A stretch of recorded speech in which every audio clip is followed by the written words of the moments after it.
Did you get the link? Got the link, Steven? Because we're live. Oh, God. We're live. Okay, okay. What up, everybody? Happy motherfucking Friday. How's everyone doing today on this beautiful evening? If you're in the East Coast, it's probably a gorgeous night for you guys, I hope. Sun on the West Coast. But, man, welcome to another episode of Unfiltered Reptiles Podcast. I'm your boy, MJ. We have, of course, Steven Cushington. Big Steven. How are you doing, Steven?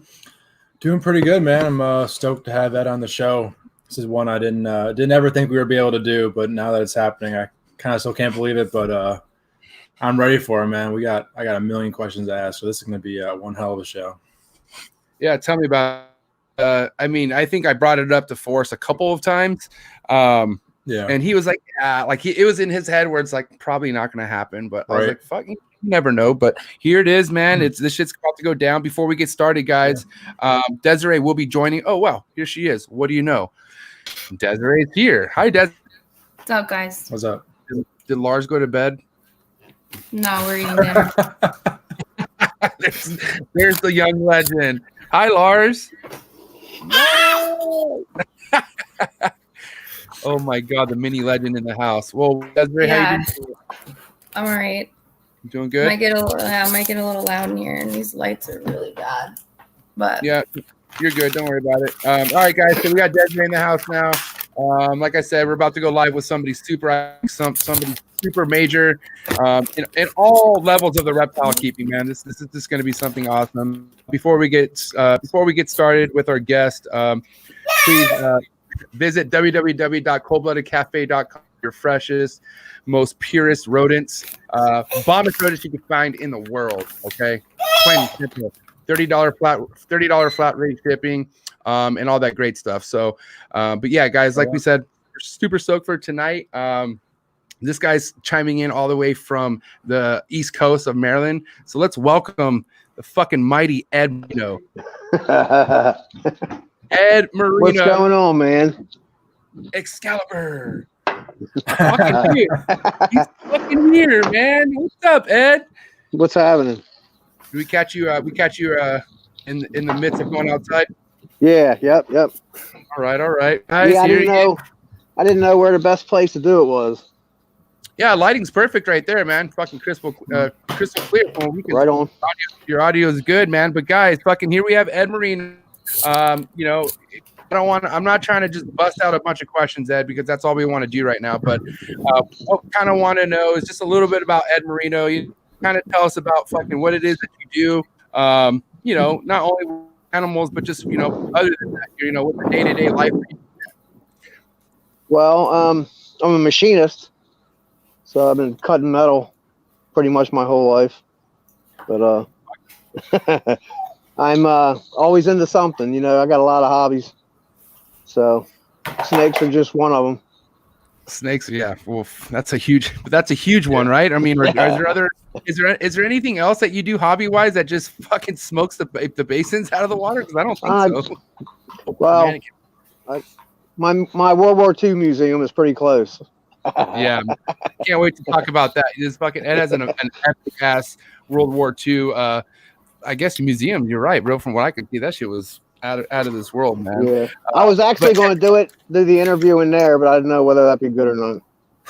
Yeah, I think that's probably shitty, but right you look at everything's good. So Ed, let's talk about what led you into emeralds. Then, so how did this all happen, bro? Let's just get to the fucking point. Like, how did this lead to what it is that you're doing right now and the legacy that you're holding?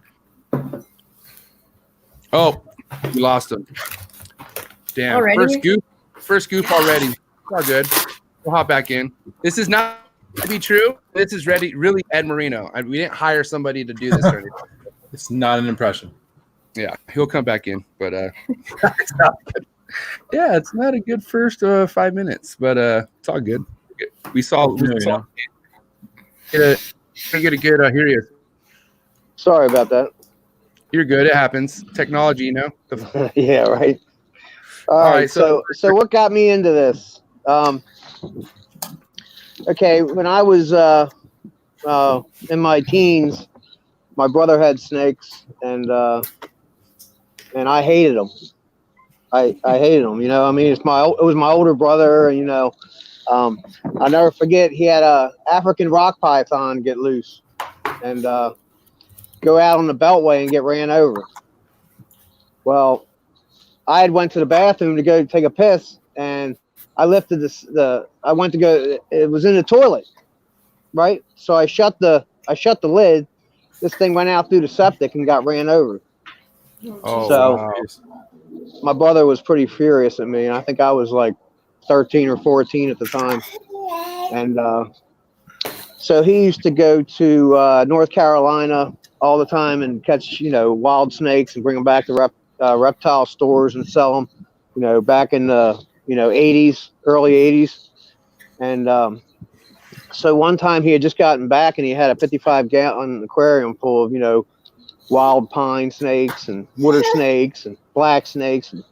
And he calls me over there and he's like, "Come here, Ed." And he grabs me around my waist, grabs my hand, sticks it in the cage till I get bit like 10 times.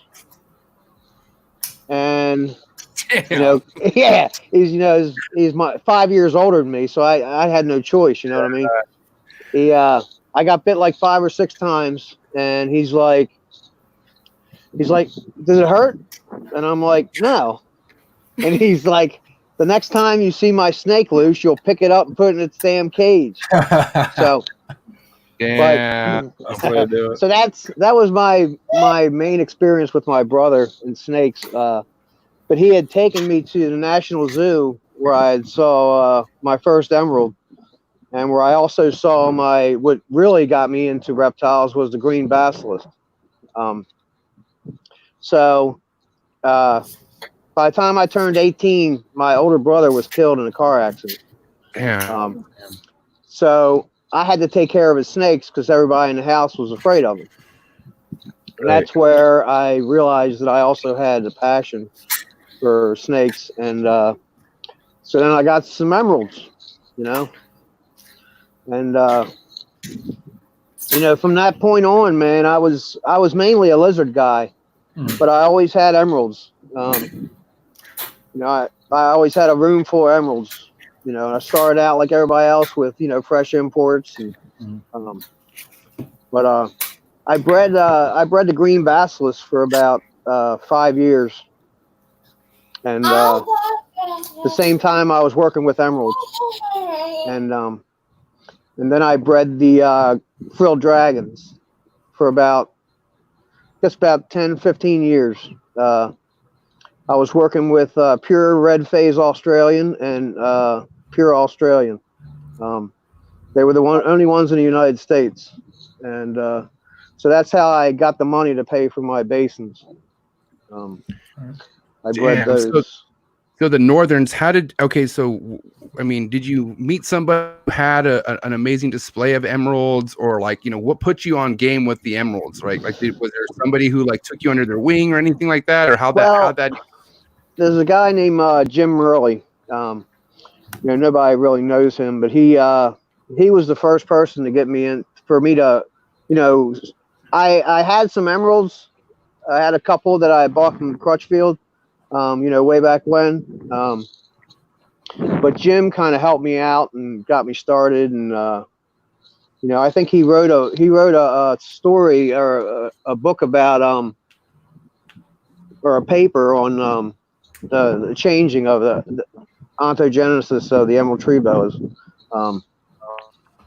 So, he was probably the first person to really get me into it, but that was, way, way back then. But, I had seen them when I went to the National Zoo with my brother, and I was just, I really was heavy. I was a real heavy lizard guy.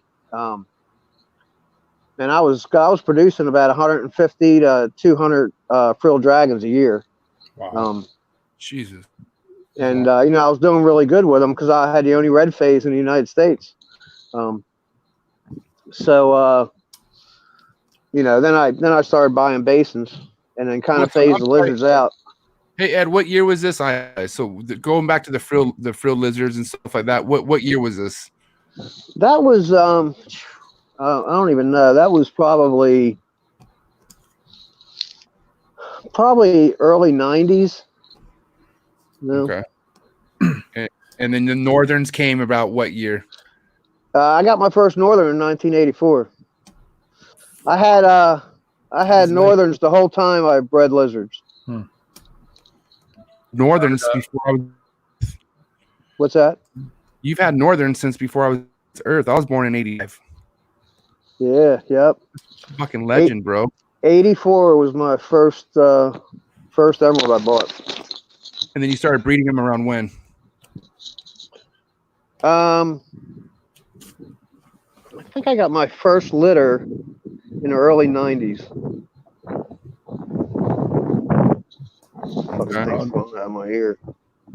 Like I said, it's the first time I've ever used these earbuds. You're fine. Go ahead, Steven. What was your husbandry like for those emeralds back in the early days? How are you keeping? Oh, dude, you don't even want to know. It was like I've had emeralds in every situation known to man. Yeah. You know what I mean? And it's not like I know everything. It's just that I've tried everything. Yeah. And you know, I mean, I had a cabin up in the woods in Pennsylvania where I used to heat with wood only. And you know, I remember times when I'd lose power for weeks up there, and I have a kerosene heater in my snake room just to keep them alive. You know, so I pretty much been through it all with emeralds. You know, I mean, it's kind of all been trial and error. You know what I mean? For sure. Were these emeralds that you were inquiring? Were these like imports or these people that were breeding? Like, were any of these from like? Go ahead. They were both. You know, I didn't learn my lesson with imports until you know, I started getting heavy into it and buying a lot of snakes, and you know, get one or two, just wipe out the whole collection. Pretty much, you know. I learned way back when I was working with Northerns when I got to be serious with Basins, I knew that I would never succeed if I bought imports. So I waited till people were breeding them until I could buy babies and raise them up. So you never acquired any of the imported Basins from back in the day? Nope. I watched everybody working with them. Yeah. I was drooling the whole time, but I knew what had to be done as far as to get where I am now. You know what I mean? But I guess as someone who observed that back in the day, what were those first imports looking like, the Basins? Some of them were great. You know what I mean? Some of them were really nice and was very tempting. I remember, you know, people complain about prices all the time, but I remember seeing 3 Basins sell for 90 grand. And they were 3 of the nicest snakes in the United States. And they're snakes that I'm selling. They're snakes I'm selling for $6,000 and $7,000 now. Yeah. You know what I mean? Back then they were 30 grand, you know? Like the original imports were that expensive? Yeah. Wow, I had no idea. Some of the really nice ones. Yeah. You know what I mean? Yep. Wow. So, okay, let's talk about the lineage of Northerns that you work with, right? Or that you used to work with, because now you're just right. You don't. What's or that? do you just work completely with Basins now, or do you still? Yeah. No more Northerns. No more Northerns. I did that about 15 years ago. All right. You hear that, Steven? So you eliminated all Northerns 15 years ago? Yeah. Okay. I mean, I loved them both, but it got to the point where I was putting more time in with my Basins than I was with the Northerns, and you know, so I tried to pass it all on. Yeah. Who did a lot of that stuff go to eventually, if you want to say? Well, unfortunately, most of them got killed. Yeah. I sold them all to a guy. I sold them to a guy, all my holdbacks to a guy, and he messed up and was going through a divorce, and somebody else was looking after the snakes, and the heater malfunctioned, and all my work was fried.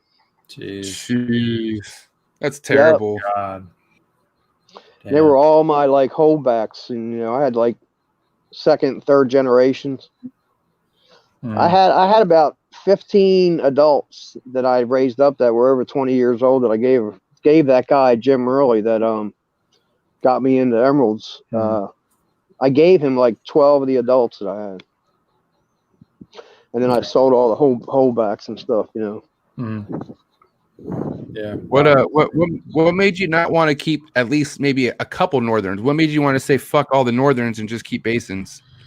Me, I think that the basins are just superior. I mean, I always have love for a northern, but they're like basins on. I mean, they're like hyped up. You know what I mean? Yeah, they're on steroids. They're. You miss if they miss a meal, they swing around with their mouth open. They're just, they're much more aggressive all the way around. You know what I mean? There's always exceptions to the rules, but I've had some serious bites over the years. Most of them have been from northerns. So I don't know. The basins are just so laid back, and they're. They come out, their tongues go in circles, the way that they're headed. They're just so cool. You know what I mean? Yeah. Oh yeah. I just don't think there's any comparison, but you can't. I don't think so. I mean, what's your input on that, guys? I mean, what can you compare to a basin? I mean, especially Ed's basins. That's difficult, man. You can compare to it. You could look at some of like the nicest designer chondros ever, compare that. Yeah, those two species that are often compared to each other. But I as far as that goes, I'd pick a top basin over any designer chondro any day, personally. But I think the chondros are amazing. All the stuff that people are doing with them, they're just some of the work is unbelievable. Mm-hmm. Is there any chondro guys you're friends with out there? I guess a couple. I mean, I'm good friends with Sean Stewart. Mm-hmm. Nice. Definitely. But I don't really. I think a lot of the people that I talk to have them. I just don't talk to them about it. Right. I don't know why I never got into them. Is that something that can never happen, or? Nah, there's no way, dude. I'm busting at the seams down here. I got basins out the ass. So there's send a few our way, There's nothing. There's no way. I almost took my whole basement over. Guys, you guys need to understand what this guy's saying. He says he has basins up the ass. That's just something you don't hear out of anybody's mouth.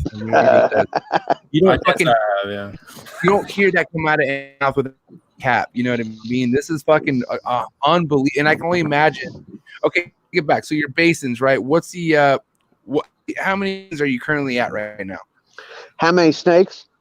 Mm-hmm. Yeah, so altogether, because you only keep basins, right? So how many snakes altogether? I don't know. I'd have to count 130 maybe. And how many adults or 130 total? Probably 130 total. Okay. I was gonna say that's counting, babies and I got 30 some babies I'm getting ready to sell here in another month or two. Well, hit us up. So that list you have, right? And where am I at? I'm just curious. Oh my God, dude. So get this. I started going down and I writing my list out, right? Yeah. So I only went back a year ago to when the babies were born. And I was over 200 people. So then it gets so overwhelming. It's like, you know what I mean? This is ridiculous. Fucking out of those 200 are really about shit, bro. Come on, stop time right now. You're like a lottery system or something, like release it all at one time. And it's almost gotten to that point. It's like it gets so overwhelming, and that's just in the United States. I got so many people that want them outside the U.S. Have you done much export on those to Europe? Or I have in the past, yeah. Okay. But not too much lately. I bet you don't even need to anymore, probably, right? Like it's just money at this point. Yeah, the problem is I hold too much stuff back. Yeah, I know that feeling. Sick ass problem. Yeah, I want that fucking problem. So with the basin collection you have now, how many distinctive lineages would you say you have where you're kind of line breeding them for different traits? Well, I don't know how many different bloodlines I have total. There are probably eight to 10. Okay. But a lot of the stuff I'm trying not to line breed. I'm always trying to bring, Sure. not new snakes in, but snakes that I wouldn't breed normally. Diversify those bloodlines. Just breeding them just for the hell of it, just to get other blood in there. Sure. And it's pretty crazy. Some of the stuff, I'm seeing. I had a snake that I produced last year that on its second shed, it picked up all of its white. And, it's like definitely one of the top in the world, but you never see that. It's always like the fourth shed when they turn green. But this snake did it on the second shed. I'd never seen that before. And the male that I used was not very attractive. And the female wasn't really that nice either. But she really turned out nice. Yeah. Have you seen anything like when making pairings, traits you look for to make that like optimal pairing? Well, I do that more with the diamond stuff. Okay. Sure. With the snowflake stuff, it's kind of everything's up in the air. You know what I mean? With the diamond stuff, I have constantly done that, and that's what I actually started out with. That was the funny thing about it is I never liked snowflake patterns on basins. And I was always into the perfect diamond look. And that's really what I set out to do. And now I got, I really like the snowflake stuff. To me, it opens up so many doors with the patterns. You know what I mean? Yeah. So is it true that you would actually sit there and count the scales on the diamonds? Yeah. Yes.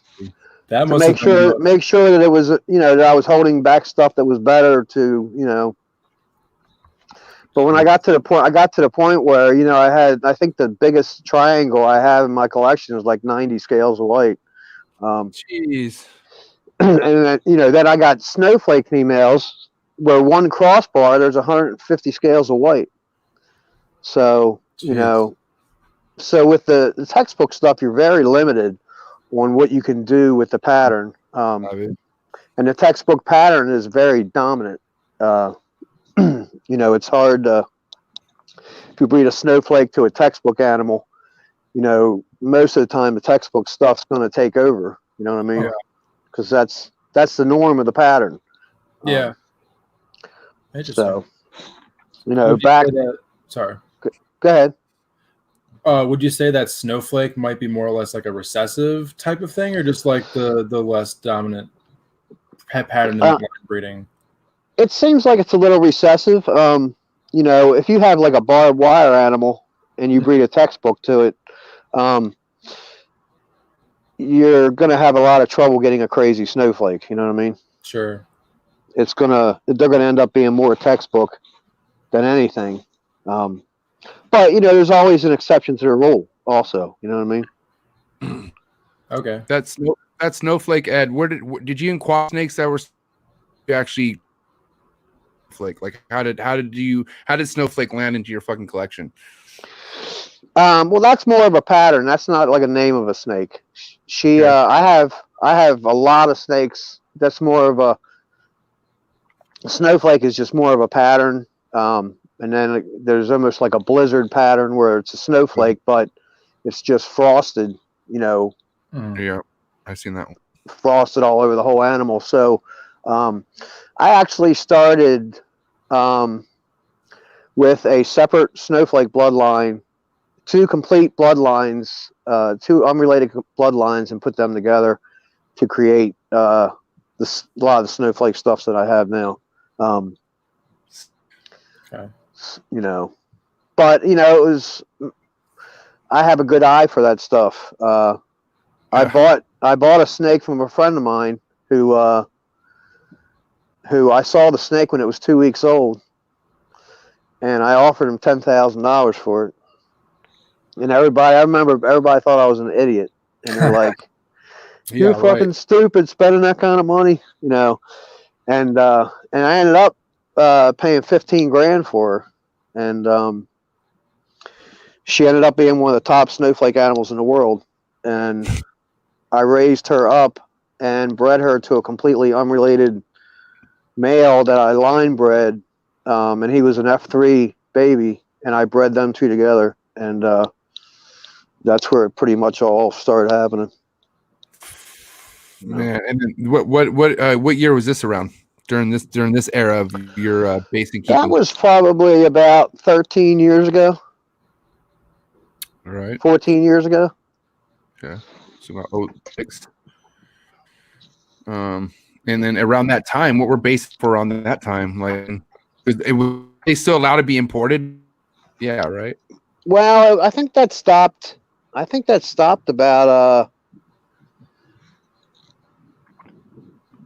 I think it's as long as me and my wife been together, and I'm afraid to go in and ask. We're good. Bro. I think like 15 years they quit import. 15, 16 years ago. So around when Steven was born. Hey, shut up. Oh shit. Dude, that's fucking awesome. So, and then was it kind of something that happened just like fucking cold turkey on the northern straight to basins? Did you just flip everything and then go straight all in full, or did it slowly kind of gradually turn in? Well, it's crazy, dude. It was crazy how it happened, you know, and I owe a lot of it to my son. I had northerns. I built a house where I live now in a park here, and I put all my snakes in my mother's basement. And this is when I just had northerns, and I almost lost my whole collection. My mother had a basement that was clubbed out, but it was it had flooded at some point, and there must have been mold spores or something in the walls. And I guess I had about 30 or so northerns, and the whole room broke down with a respiratory. Jeez. And my mother let me move them upstairs, and I had lost 2 of them, and the whole collection came back around in a couple of weeks. So there was no way in hell I was ever going to put my snakes in the basement again. So when I built this house here, you know, I never ever would put my snakes in the basement, just because that was like really devastating for me when that all happened. And yeah, so then my girlfriend got pregnant, and I had like every spare bedroom in my house. I had a room full of basins. I had a room full of northerns, and my girlfriend got pregnant, and I'm like, damn. Oh shit. I'm like, I got to put my snakes in the freaking basement. And that year that I did that, I produced 55 babies. And I had 2 litters from 2 of the nicest snowflake animals in the world. And one gave me 14 babies and the other gave me 12. And so that's where it really turned right there, when I moved them into the basement of this house. I mean, I was having success before, but now, you know, there was no mold spore problem, and I have, you know, 60% constant humidity, and that helps a lot. But Ed, we have. Go ahead. No, my bad. Go ahead. Finish up. What you're gonna say? Now that's you know, that's when it started. I gotta go in. It's freaking cold out here. That's when it you know, really kind of took off. Right. We have a question in the comments here, man, and I think it's a pretty solid question to ask. So Snake Spirit wanted to ask, as far as your holdback keeping go, right? Do you basically get your hold based on like color pattern traits, or do you also like look at holdbacks as individuals that are attractive, have better feeding responses and like personality traits and stuff like that? Like those in comparison when it comes to your holdbacks? Well, there's so many different characteristics of the snowflake stuff. it gets pretty crazy because you can talk yourself into keeping anything because some of the stuff that I'm producing is better than the stuff I produced 5 years ago. So it's, you know what I mean? And with the Snowflake stuff, there's so many different traits. I mean, like I have a bunch of babies I held back this year. And the reason why I'm holding them back is because most of your Snowflake animals, by the time you get to the tail, the pattern kind of peters out. You know what I mean? It turns back into that textbook pattern, and it's, it gets small at the end, at the back of the pattern. Where some of these ones I held back this year, they're so strong mid all the way down that, that's something I have never even seen before. So it with the Snowflake stuff, there's so many reasons why you could hold stuff back. It gets crazy. I mean, I get to the point where, you know what I mean? It's just nuts. You know what I mean? It's like I can talk myself into keeping almost every one of them. Just right. because just because something's different. You know what I mean? It's like crazy. But I don't blame you for having too many holdbacks, bro. Like, how can you not? Like, it's and a lot of the males, you got to be with males. The more the merrier, because you might buy 3 males, and there might only be 1 or 2 of them that breed good. Yeah. Right. Yeah. So. I want to touch. Go ahead, Steven. No, you go for it, man. I want to touch on kind of like your experience with nidovirus or regurgitation, that kind of like fucking the thing everybody fears when keeping an emerald, right? So, I mean, how much of that shit have you had to go through yourself, or had to trial and errors, how to deal with? I had to go through that mainly with the northerns.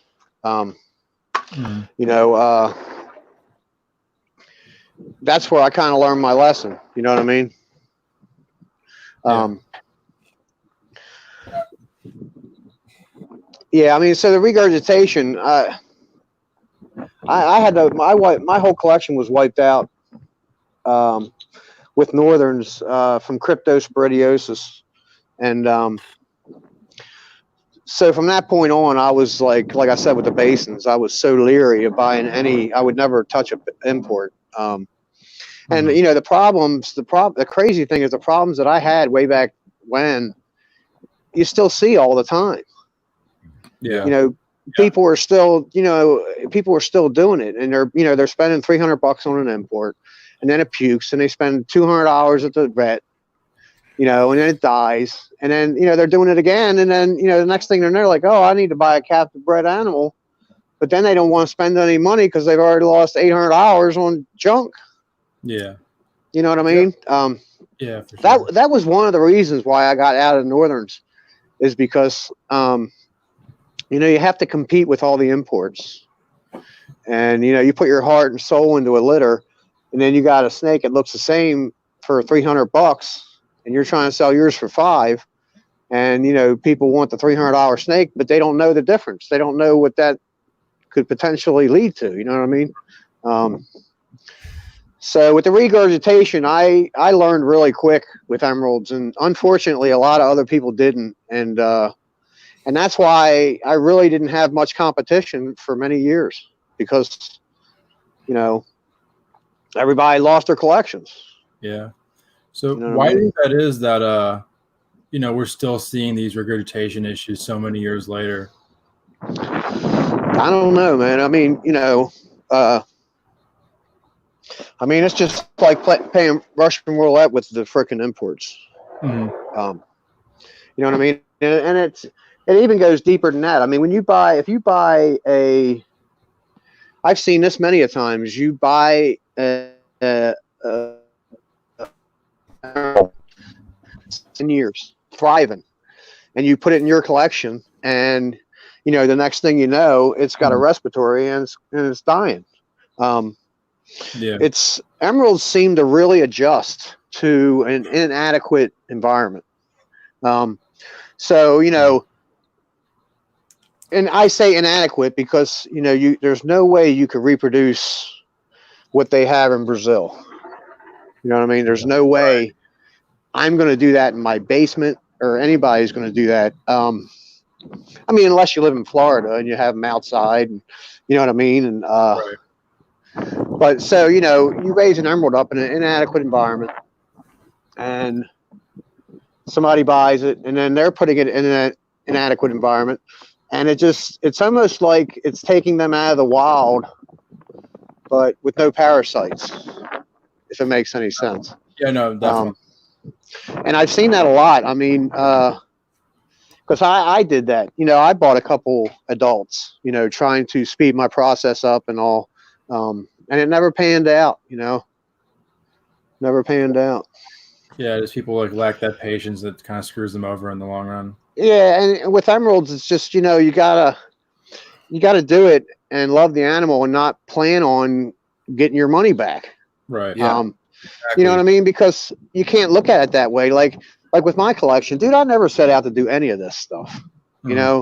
I just was wanting to produce a snake that I liked. And then it's gotten to this point. But it was never about, oh, I'm going to do this, I'm going to do that. I was never like that. You know what I mean? Let's talking about northern. The wind. What's that? What's going on? Everything good? Yeah, I'm good. Okay.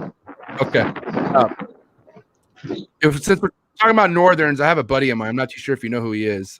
He breeds northerns. Goes by the name of Ryan WOLLESON. You ever know who Ryan WOLLESON is? Oh yeah, of course. I want to give a quick shout out to Ryan WOLLESON because honestly, man, he facilitated this, and when he mentioned you, I was like, right, yeah, get out of here. He's like, no, he's like, let me talk to him, and then literally the next fucking told me that you were down, and I fucking couldn't believe it, man. So shout out to Ryan WOLLESON. He really admires you, Ed. I'll tell you that, and I don't ever hear Ryan. I don't really hear Ryan say he admires anybody. So the fact that he says he admires you, that fucking means a lot, I think. So it's pretty. Yeah, I'm surprised I'm doing it too. I didn't plan on doing any interviews anymore. Just wish I didn't have to use these fucking earbuds. Right. Oh, we appreciate you going through this shit. Fucking now, okay, so if we were to talk about future, do you have anything fucking like is there anything like, I mean, I'm sure you, even if you did have something top secret, you probably wouldn't talk about it, but is there some good feature, is there some good stuff in the future with basins from what you can tell? Like, you feel like it's going in the right direction? Shoot, dude, I don't know if there's any more in the future for me. I think I'm like maxed out with patterns and shit. I mean, I don't know. Some of the stuff I've produced, I don't know how much better it can get. Only because I think they still need to have some green in them. You know what I mean? Right. It's getting to the point where I'm getting snakes that are, 60, 70% white, but you still need that other color in there with it. So I don't know. Well, I will say, once the more I breed, the harder it gets to surpass what I've done. You know what I mean? It's hard. It's really hard to breed. The one female I got a crazy litter from, and I've never got another litter like that again from her. I produced some nice snakes, but with her, but the same deal. It's just like, it's kind of all a roll of the dice. What's the most amount of litters you've gotten out of one female? I got one now that just ovulated, and she's 25. Damn. I'm not sure how many litters I've gotten out of her. I don't breed them every 2 years like everybody else does. Most people give emeralds a year off because it's so hard on them. I have so many females that I give them 2 years off. Okay. Safe route. Well, I'm not trying to I'm not trying to set the world on fire. I'm just, and I don't want to kill them. Because the gestation on the emeralds is very hard on them. Mm-hmm. So, I'm breeding them every 3 years. Because I like them. Yeah. Yeah. You're definitely adding more years onto their life, I feel like, by doing that. Yeah. Oh, yeah. Yeah, man. It's super hard on them. Yeah. It's super hard on them. And every litter seems to be worse, Yeah. Like they drop in numbers every time they produce or something, or what? No, it's just harder on them in general. Yeah. Or weight loss or something. Yeah, this one female, I bred her 4 times, and the last time I bred her, I had to support her body for like 2.5 to 3 months. I didn't even think she was going to make it through it, honestly. Wow. But You said support her body, right? Is that what you? Yeah. Yep. So explain that. Well, when I see an emerald that looks uncomfortable during the gestation, I try to add perches or whatever I can to fix that. Okay. So, this girl was basically resting on a sterilite container upside down. She was laying her belly on it every day. You know what I mean? And she'd go over and drink and then come back, and she'd rest it right on there again. So sometimes they get so heavy of a litter that they can't even support it. Yeah. So I try to keep them as comfortable as possible. You know what I mean? It's always with your animals and kind of adjusting with what they're showing you. Yeah. You look at a female and it's ovulating and it just has this big horseshoe shape. Well, if it had some perches there, it might not be in that shape. It might be a little more comfortable if it was able to drape its body across the perch or something. You know what I mean? Right.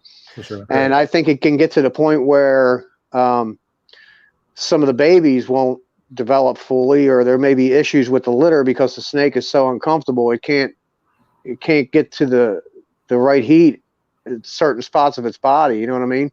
Yeah. I think that all plays into the role of it. Sure. It's fucking very mind opening for sure, because that makes a lot of sense. Yep. I never could understand how people would keep emeralds on slick PVC. Right. You know what I mean? To me, it's just a tree snake needs a tree or something that feels like a tree. You know what I mean? A branch. Yeah, a branch. Yeah. So what do you do for your perching then? Generally? Well, my perching is, I use PVC, but I try to rough it up. I either, scorch it or I rough it up with sandpaper. I've had Ron Rondo make some perches for me, and I had my cousin 3D printed me some perches, and I've got wood that's shellacked. I got a little bit of everything. My room is very low budget. You know what I mean? Yeah. And it's funny because I've been like old schooling it the whole time. You know what I mean? I bought some cages and they had heat panels in them. And I'm like, what the fuck am I going to do with these heat panels? I've never used these heat panels before. And then I had to set them. And I'm like, you know what? I'm like, I don't even know what to set them. You know what I mean? Because I've never used them before. And luckily, my lights were enough heat. I never even turned them on. I was like, you know what? I ain't even using these things. I'm not used to it. So, why try something different? So then what's that lighting you're using that in turn is also your heat? Dude, I'm old school. I'm using a 40-watt light bulb. All right. Somebody asked me what the temperature my females gestate at. And I'm like, I have a light in between 2 females. When one of them's grab it, I push it over to that side. You're gonna need that this year. She doesn't need it. Nice. So that's awesome. So with that, are you really focusing on any sort of cycling with them, or just kind of getting them in tune with your system as far as breeding success goes? No, I cycle them every year. Okay. But I don't do much of a cycle. I've seen some crazy stuff that people post on how to breed emeralds. I had some guy contact me, and he had a messed up litter of babies, and he was like, can you tell me why this happened? Mm-hmm. And I'm like, well, what kind of format did you use for breeding? Well, dude, I guess I shouldn't stand here with a shotgun right here. No, he sent me this format of breeding that he used, and dude, it was some of the dumbest shit I ever heard in my life. I couldn't believe. I'm serious. It was, it was all this, you change the light cycle of 3 minutes every freaking 2 days, and wait till your fucking asshole is lined up with the fucking moon. I mean, what the fuck? It was so much bullshit. Oh yeah. That I'm like, if you followed this is part of your problem. It was like when your male's breeding, pull him out the next day and introduce him again. And emeralds males will kill a female. And if you introduce a male and he's aggressive towards her, and then you pull him out and do it again, then you got to go through that whole introduction again. Yeah, cool. They usually just work it out. And usually a situation will happen when you first introduce them, because, males will grab a female and then they'll start the body roll once they're on the female. But usually, first introduction, a male will grab a female hard and hold her and just take longer before he starts moving. Till she settles down. Well, if he's got her around the neck and you ain't there, that could be bad. Yeah. So how many of them you had to up? What's that? How many of them had to break yourself? Have you witnessed males being the female and you fucking had to get in there and shit, or? Yeah, I have. Yeah, a couple times. I always watch them on introductions, and different bloodlines seem to act different when it comes to breeding. So, yeah, but it's usually initially. It was funny. I put a pair together one time, and this female, she always slept with her head like in her coils, and when I'd feed her, I'd just go over top of her coils, and man, she come out of there like a freaking crocodile, just come flying up out of her coils. Yeah. And so I put this male in with her, and he's cruising around the cage, and he, I can see him like driving his sides into, I can see that he's ready to breed, right? Well, she's sleeping, and he goes up over the top of her and drives his side into her coils. Well, dude, she comes straight up out of there and just bites him. This female's got a head almost as big as my fist. Yeah. And bites him right across his body. And dude, it didn't even faze him. He went chasing after her, and I'm like freaking out. I got this, she's like a 6-foot snake and he's 4 feet, and he just clamped onto her. So I put this long branch in the cage, and she comes flying out of the cage. Well, dude, he realizes she's leaving, so he comes out after her. So now I got 2 snakes on a 6-foot branch. I spin them back around, and she's I try to get her to go back into the cage. Well, he realizes that she's coming off of the branch, and he just wraps the frickin' perch and her right to the side of the frickin' thing. So that was a huge fiasco, but it didn't faze him. It was pretty crazy. You think with their teeth, like you could, one can almost kill another if you hit the wrong spot, right? Yeah. Well, you know what they do. You know what the males do, which is you really got to watch, is they bite with the side of their mouth. Yeah, I know that well enough. So they don't bite like they would a rodent. They bite the side, and they leave long lacerations. I had a male bite a female one time, and left a gash in her like over an inch long, and I couldn't breed her after that. Jeez. Yeah, like at all, like she was done her career for that? No, just that year. Okay.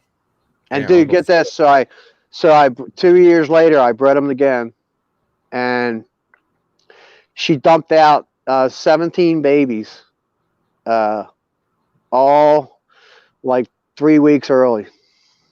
Huh. Yeah, So how they all died. Oh, really? Just 3 weeks early? Yeah. Hmm. Yeah. Yeah. Yeah. I don't know why she did that, but that's the problem with emeralds. Let me ask you this: at what point at all in your career did you turn the corner as far as being successful at breeding, or were you just fucking right out the gate, just fucking getting litters? They're all eating shit. You became a legend. Like, did that just happen? I mean, how did? Well, I always had success. I always had, I was always producing babies every year. And I always got them to eat. And I always just used mice and rats, never, anything different, you know what I mean? But, until I put them in my basement is where I started having more success. But that's that little increase of humidity. Mm-hmm. You know what I mean? Okay. I've always had success. I found, the hardest part of emeralds was, producing them. You know what I mean? Because you could take two snakes that have been in the same room their whole lives and then put them together to breed, and then one will break down a respiratory. And it's, probably a lot to do with stress. Or it could be, the cage difference. But, I know people that have all the same cages that still have that issue. So, you can't really, it's hard to say. Now, if we're going to talk about caging and like enclosures, Yeah. What always worked for you? Well, my whole room is set up like a cage. So I have like random setups. But my room, like I said, is more like a cage. So I have a lot of ventilation in all my cages. And as long as the snakes are comfortable, with good ventilation, I don't really, I could have them in trash cans, and they'd be fine. You know what I mean? This is all as far as the ventilation, humidity. Those are two keys of keeping that. Oh yeah. Well, you need fresh humid air. You just can't have humid air. You got to have fresh humid air. You can't, you know what I mean? You got to have a good flow of air. So fresh. Yeah. And humid. If your room has the window in, it should open it every now and then, is what you're saying. Yeah, actually, I have a ventilation system that I suck air in from outside, but, I only use that in the summertime. I don't think, that you have to have that, but it doesn't hurt, I know East Coast could get pretty hot. Do you do anything as far as cooling during summer? No, because it's in the basement. It really holds temperature. I mean, my room at night is, 78 degrees on the floor and 78 degrees on the ceiling. And my room is kind of set up that, it's almost like a more natural setup because I only have a couple small space heaters in my room. So, instead of using like heat panels and stuff, like when my room turns on, it probably takes, my lights come on at, 8 o'clock. Well, it might take till 10 o'clock before my room is 85 degrees. You know what I mean? And the heating for my gravid females is, outside of the cages. So it's actually heating the cage side. So, it probably takes, a couple hours before it's up to heat too. But it seems to be more of a natural thing. You know what I mean? You got to figure with most cages, with a thermostat on them, once they turn on and you bump the heat up, where it probably takes about, a half hour, and everything is where where it's supposed to be set at. Where, my room is a gradual heating and a gradual cooling as well. But Interesting. We just had an earthquake. That shit was fucking weird. Did you? Yeah. I thought it was just your fucking heat coming out of your mouth, so I was like, holy shit. But no, that was probably the most biggest experience I've ever had with the earthquake. And what do you know? It's with Ed Marino on the fucking podcast. That was nuts. Maybe one of my females just got pregnant. There you go. I'm fucking. Can I move up in the list now? Fuck, dude. Humidity. Are you running like humidifiers, or does your room just stay like that, or how are you doing that? Well, it's about 60%. Yeah. Constant. So with my heaters running, I have a humidifier in there, but it's very small, and probably bumps it up, 5 or 10%. Mm-hmm. And I only spray. I might spray once or twice a week. Okay. So you do still keep spraying in your routine then?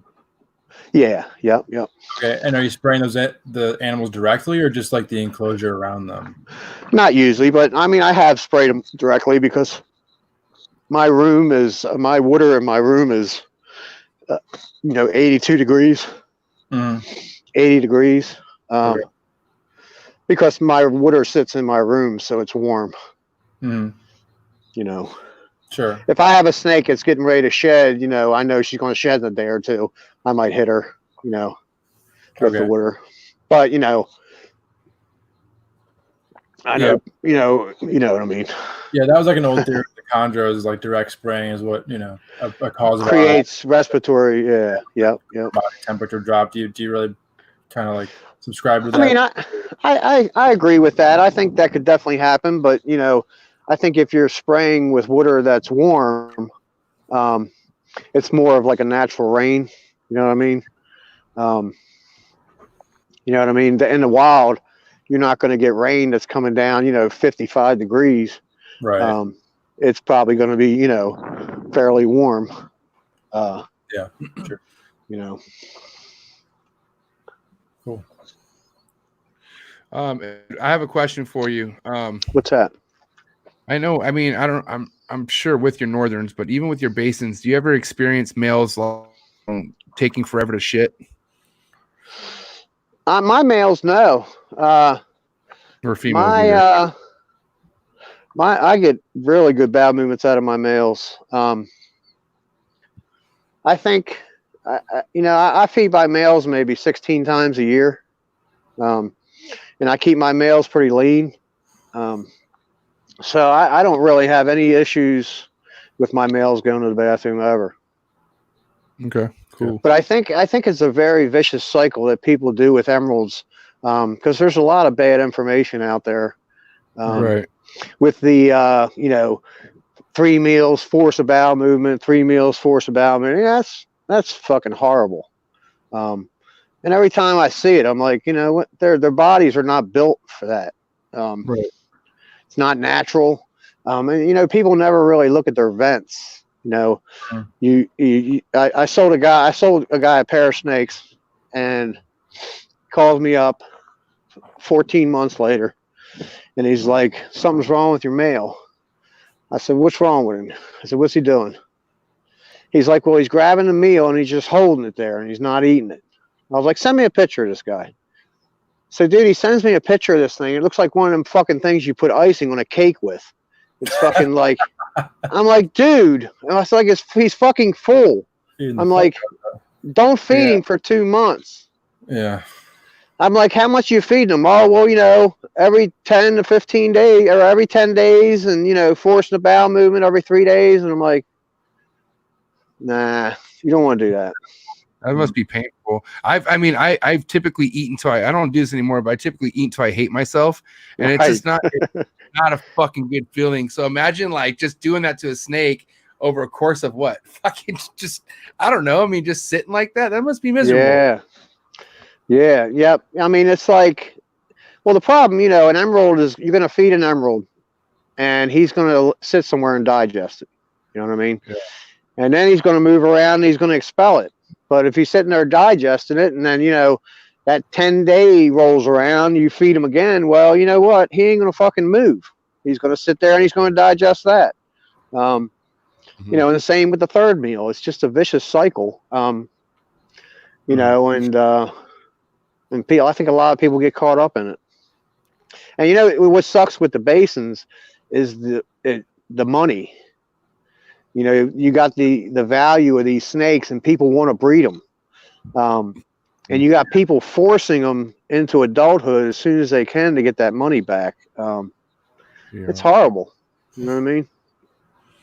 Definitely. How do you force a snake into adulthood? Just by feeding is what you mean?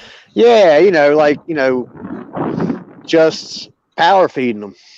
Yeah, which is You know what I mean? the opposite thing to do with a snake like that. Well, I mean, you know, if you take them out, if you take them out all the time and force them to go to the bathroom on your command, and then, you know, bring them in the house and shove a fucking rat in their throat, you know what I mean? There's people out there doing that shit so they can breed them, you know, as soon as they can. You know what I mean? But by force, do you mean like they're actually palpating the shit out of the snake? No, or just, you know, Keep feeding them. yeah, put them in a rain chamber, you know, every week, you know. Yeah. But, you know, I always keep my snakes looking like wild snakes, and I always kind of treat them like that. You know what I mean? Maybe it's because I got so many. Fuck. I'm tired.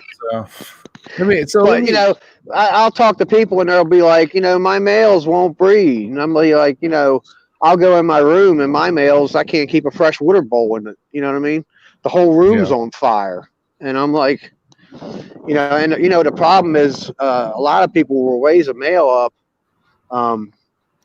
as big as the female. And then once they're adult, you know, they just won't breed. You know what I mean? Yeah. Let me ask you this. What do you think stops a snake from fucking, like, you know, obviously prey doesn't come around too often, but what if there's that one snake that fucking sees prey all the time in the wild? Well, I'm sure that happens too. You know, I mean, I'm sure that there's emeralds that hang around, you know, grain bins and stuff, and probably have abundance of birds. And, you know, I'm sure they're bigger too. You know what I mean? Yeah. But I mean, it's, you know, it's funny that I treat my snakes the way I do, because the first female I had my first litter with was super obese. She was fed a gerbil a week for 3 years. A gerbil? A week, yeah. And she was monstrous, dude. She had lumps of fat. And I'll never forget when she was gravid, and I showed a picture to a guy I know. He goes, if you're going to have any trouble with a female, it's going to be that one. And she gave birth to 19 babies. But, you know, that was just lucky, honestly. But, you know, I've always based my snakes on the way the imports come in. You know what I mean? I mean, you see a lot of imports, you know, they've been in captivity for a month. They're not going to lose enough body weight to where they're skinny like they are, because, you know, because they've been in captivity for 6 months. Right. You know, they're muscular, they're laterally compressed. They're, you know, most of the time the heads are wider than the bodies. Yeah. But I mean, I don't keep my snakes like that, but you know what I mean. Yes. I gotta plug my phone in. At what age are you getting males and females up to reproductive size? Females, you know, 4 to 5 years. I mean, I can count on one hand how many times I've had luck with a 4-year-old female. Yeah. You know, personally, I think 5 years. I've had plenty of successful litters out of 3-year-old males. Okay. And with those females, is there like a particular size they typically are, like a prey they could take that, like, all right, once they're here and the age is there, they're probably ready to go? No, I mean, pretty much, you know, the size of a cantaloupe when they're sleeping. Mm-hmm. That's what I go by. Pretty much, you know, I don't really get into weighing my snakes. I think that they can house babies. they'll deliver babies. Mhm. Hey, buddy, you know what my charger is? No, I do not. Welcome back in the building, everybody. What's up, Des? What's up, guys? Yeah. So Ed's just dropping mad knowledge about his, about whatnot. I mean, he's been talking about a lot right now. This has been really good. Desiree, what do you have to say as far? I mean, because you pull out the guys have quite a bit, right? Hold on, I mean- I can hear everybody all at once. Like, I think I might need to log out and come back in. Okay, go ahead and do that. Wait. Oh, freak. And now I'm over here. Okay, I'll be right back. Yeah, no worries. Anyways, all right. Women. So okay, Ed. We're getting a charger, so making sure Ed's good. Yeah. Yeah. Shout out to everyone in the comments. We got little Novi in the house. Little Novi's a fucking she's a regular, always popping her head in during the podcast. And then we have Tiger Mom, Miramar's in the building, Mrs. Masso, Thunder Man. We love Thunder Magnum. Big fan of Thunder Magnum. Are you good now, Des? I think so. Okay, cool. Do we sound okay, Ed? Can you hear us? Yeah, yeah. I can hear you fine. Yeah, talk one at a time. Hello? That was I'm all lagged. together. All right. So Ed, let's talk about let's see. What we're talking about before fucking this I'm confused now. Where were we at? Steven, snap out of it. I think we're talking about breeding or something like that, maybe. No, yeah. Wait, we were talking about females breeding some size of Yeah, camel. yeah. Female. What size to breed females? Yeah, right. Yeah, I mean, I recently heard a friend of mine telling me about a snake that he had that came in gravid, a basin that only had 6 babies, and no slugs, just 6. And that was the first time I had ever heard that. So, I mean, honestly, I think if their bodies can handle, I mean, you got to figure in the wild, they probably get bred when the males, know that they can, if they, they know that they can breed them or not, you know what I mean? Right. So I think, size wise, I think if they can house babies, they'll get gravid. You know what I mean? Mm-hmm. I had never heard of a litter of 6. Usually 8 was the smallest litter that I had ever heard of. But I've heard of people breeding snakes that were 800 grams, and getting babies. So, Right. But I think it's safest for the females, 4 or 5 years old. So it's more or less an age thing in the end, like size. Yeah. That's what it seems like to me. Okay. But I've really not. I can't tell you how many snakes I bred at 4 that didn't go, but went the next year. Okay. So in captivity, what do you think is like the biggest factor that spurs follicular development in these females once they hit that age? That spurs what? The follicular development, like what gets that started? I don't know. I don't really. I think the male actually can stimulate that because I very rarely have I really cycle my snakes. Sure. And I can't tell you in the past how many times I just threw a male in with a female without cycling at all and had babies. So I almost think it's the male, breeding. Sure. So, I got friends of mine that breed emeralds opposite times of the year when I do. So, I had this female that was like super, super dark. And I also had a male that was the same way. They had like purple iridescent heads. The female, she had yellow halfway up her sides. Yeah, nice. So, dude, I put my male in with her, and he was in with her for a week, and I heard her wheeze. So I pulled him out, and then she ovulated. 156 days she died. All the litter? babies. Yes. Yep. Jeez. And dude, I cut her open, and she had 16 babies. 16 babies, all full term. And you saved them? nah, all dead. And and dude, you know what sucked the worst is, you know, when a dead baby is laying sideways when they're dead. Yeah. I could see that half the litter had yellow halfway up its sides. Oh my God, it was horrible. But that's terrible. But that was the first year I got my first diamond litter, so you know. Take the good with the bad. Yeah.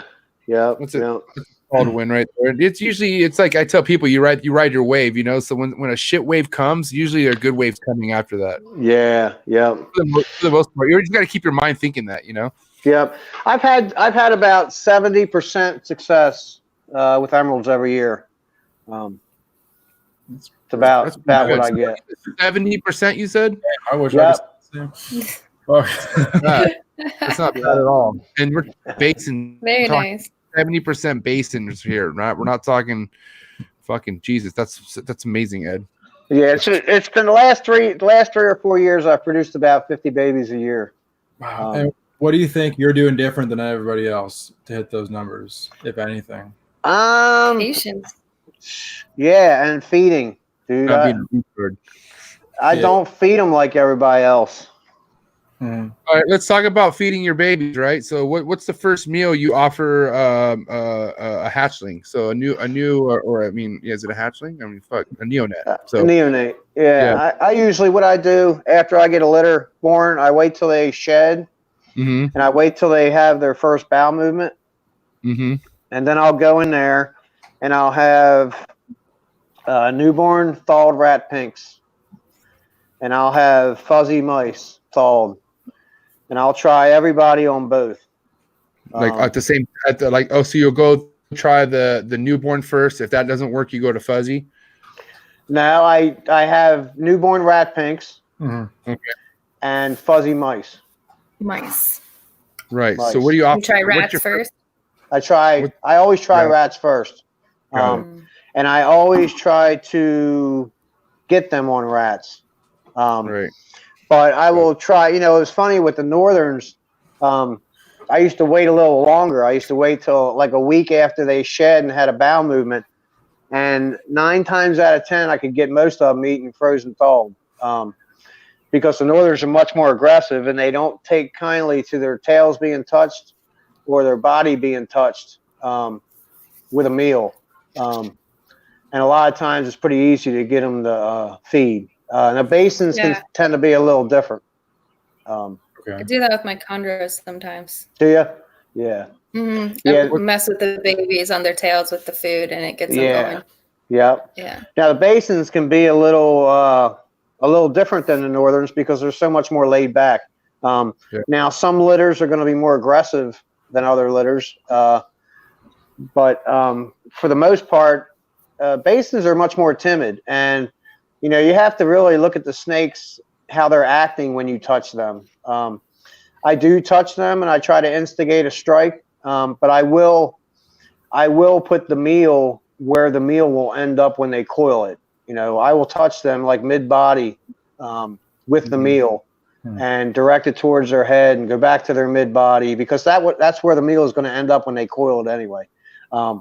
So, you know, okay, but so I try them all on frozen thawed and see what happens. And then I'll go with a live pinky and a live fuzzy to see if I can get them, you know, to take that. And then I'll leave a live fuzzy in overnight. Is there something or a small hopper, you know? Right. Is there something about rats over mice nutritionally that you prefer for them, or is it more just keeping? It's more of a digestive thing. The lack of the hair. The rat pinks are much easier to digest. And you know, now don't get me wrong, I've had, you know, a success with raising them on mice too. But they can tend to get more backed up easier with mice. The rat pinks, you know, they run through them like much easier. Okay. You know, Have you ever tried? and you know when it comes to an adult female, when it comes to an adult female, you know, it can be a pain in the ass when they're eating mice and you're trying to get them to adulthood. Yeah. Fuck yeah. And sometimes you got to watch it too, because I can't tell you how I don't make this mistake very often, but in the past I've had females that I've raised up on rats, and then you know I offered them a mouse, and then the next time I offer them a rat, they won't take it. Yeah. Shit. Yeah, and I'm like, yeah, I don't do that anymore. Yeah, that can be a pain in the ass. Have you ever tried to use hairless rats for that? No. No. I don't use any oddball shit like the Yeah, Steven. Fucking weird. That's no question. This is the most I'm not meaning unfiltered like that. done. Like the what are those rats that everybody uses? The ASS? You tell me. those whatever the hell they are, those ASF rats or whatever. African stoppers. Yeah, I don't use any of that shit. It's a mouse on steroids. Is it? Yeah. It's like it's basically half mouse, half rat. It's what it comes down to. As it's confused. That's like a last resort when I couldn't get chondros to eat. I would use some of those pinkies. Yeah, that's also known as ball python crack. That's what fucking you know. If you ever have you ever cleaned their cages, MJ? What after an ASF meal? No, have you ever bred them and cleaned their cages? Oh, yeah, hell yeah! I had like 5 colonies for for a few years. No, for 3 years. And I finally got rid of them. But yeah, I've cleaned them. Why? They smell like marijuana. I love it. It's ridiculous. I walked in the barn one day. I'm like, who's smoking weed in here? And they're like, no, it's the African stoppers. And I went in there and I pulled tubs and I was like, what the heck? Like, it's real. Like, I don't get it. Like, that's what they smell like. I remember it being a lot easier than fucking with rats. That's for sure. I don't miss dealing with rats or anything. Have you ever bred your own rodents, Ed? No, I never have. I've tried a couple times, but no, didn't work out. Who do you get your rodent by? Yeah, who do you get your rodents from? Rick. Yeah. Who's Rick? Rodent Rick. Rodent Rick. Is he like? Yeah. Fuck yeah, he's your neighbor. No, I forget. I think he's in. I think he's up towards Harrisburg. So shipping? What's he charge you? No, shipping? I meet him. Oh, okay. They deliver to pet stores and stuff. I hope he's taking care of you. Yeah, he is. He is. We're here for you. Okay, see that right there. We got you anytime you need it, man. Oh, that's right. You guys. Yeah, I beat his prices, I'm sure. Oh. That's right. I forgot you guys did the rodents. You know. I only talked to Forrest one time. He called me about buying some basins. Of course he did. Yep. And he loved basins. He did mention something about the rodents. Yeah. Freshest in the business. Yeah, we've been doing rodents as long as we've been keeping snakes. So have you? Yeah, we were breeding our own just as the first round of ball pythons we started with. We were building rodent cages. So or racks. I had something really weird happen with rodents this year. I had every once in a while I'll ask for retired mice. Mm-hmm. And for a while there, I was getting ones from a lab where they cut the throats, and raised a couple snakes up on them. Well, this year, for the first time, I had some really weird situations with the rodents. I actually lost one of my males. Jeez. One of my Basin males. Yeah. A long-time breeder. I've had him for 15 years. When he had a bowel movement, he basically extended his whole intestines. Was pulled out like a rubber band. and Jeez. there was a mass the size of a golf ball, and it was all rodent food. Wow. Like the food that was in the rodent couldn't be digested or had some effect on the snake. Yeah, I could see that happening. Well, Yeah. get this. I had a couple other situations where, I keep a lot of the emeralds, I keep them over water. And using these mice, the water, when they had a bowel movement, and the water would turn like wax and almost leave a film on the snake. Ugh. Ew. Yeah, and it was really weird, like a wax film. I had to use like hot, soapy water to clean the cage. Jeez. It was really weird, and I almost lost another male due to it, and he got like his sides started turning black, like he was almost like he went septic. Do you know what I mean? Luckily he made it through there, but he had shed like 4 times in a row right after that, and I don't use those anymore. Obviously. So what do you mean by they cut the throats? I guess they drain the blood out of them. Catch me up. What's going on? That's ridiculous. We're talking about bad rodents killing his snakes. Like it was. Dude, really, fuck that. Yeah, I don't know. I've never even heard of that. That's really bizarre. Rats are a piece of shit. I mean, look, rats are cute and all, but These are mice. Either way, rats or rats. Big difference, MJ. Hey, hold on a second, guys. You're good. Don't worry about it. To the most recent hashtag that just got posted comments. That's all I got to say. What did I tell you, MJ? What? Oh, about Ed. Okay, yeah. About fuck Bob Smith. Like, what's happening? I didn't say that. I don't. I never came out of my mouth. I don't know what the time about. Who's Bob Smith? There is no Bob. It's all a facade. Did you find out who it is? Who is it? Yeah, his name is Jared Smith, and he's a ball python guy. He's a homie. He's your all friend? a facade. Yeah, I thought you guys were gonna bring it up. He's kind of a friend, kind of. Oh, okay. Yeah.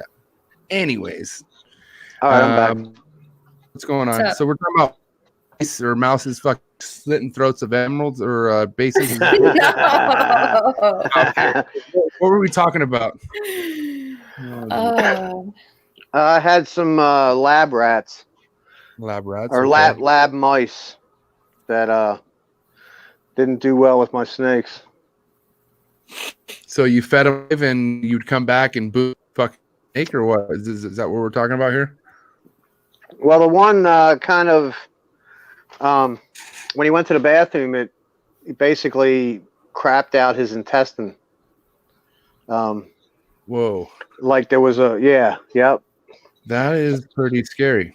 Yeah, it was like a mass, like a golf ball size mass that was basically all rodent food. That it was just kind of weird. I'd never seen that before. Obviously, I won't use them anymore. But lab rats. We're talking about lab rats. Here, no. Right? Do you use mice. a lot of jumbo mice then, or? Sorry, mice. No, I just had one, a couple males that were eating. Yeah. And that was it. It's terrible. What's your main size on your adult breeders that you use, or you mainly use rats? I only use rats. Yeah.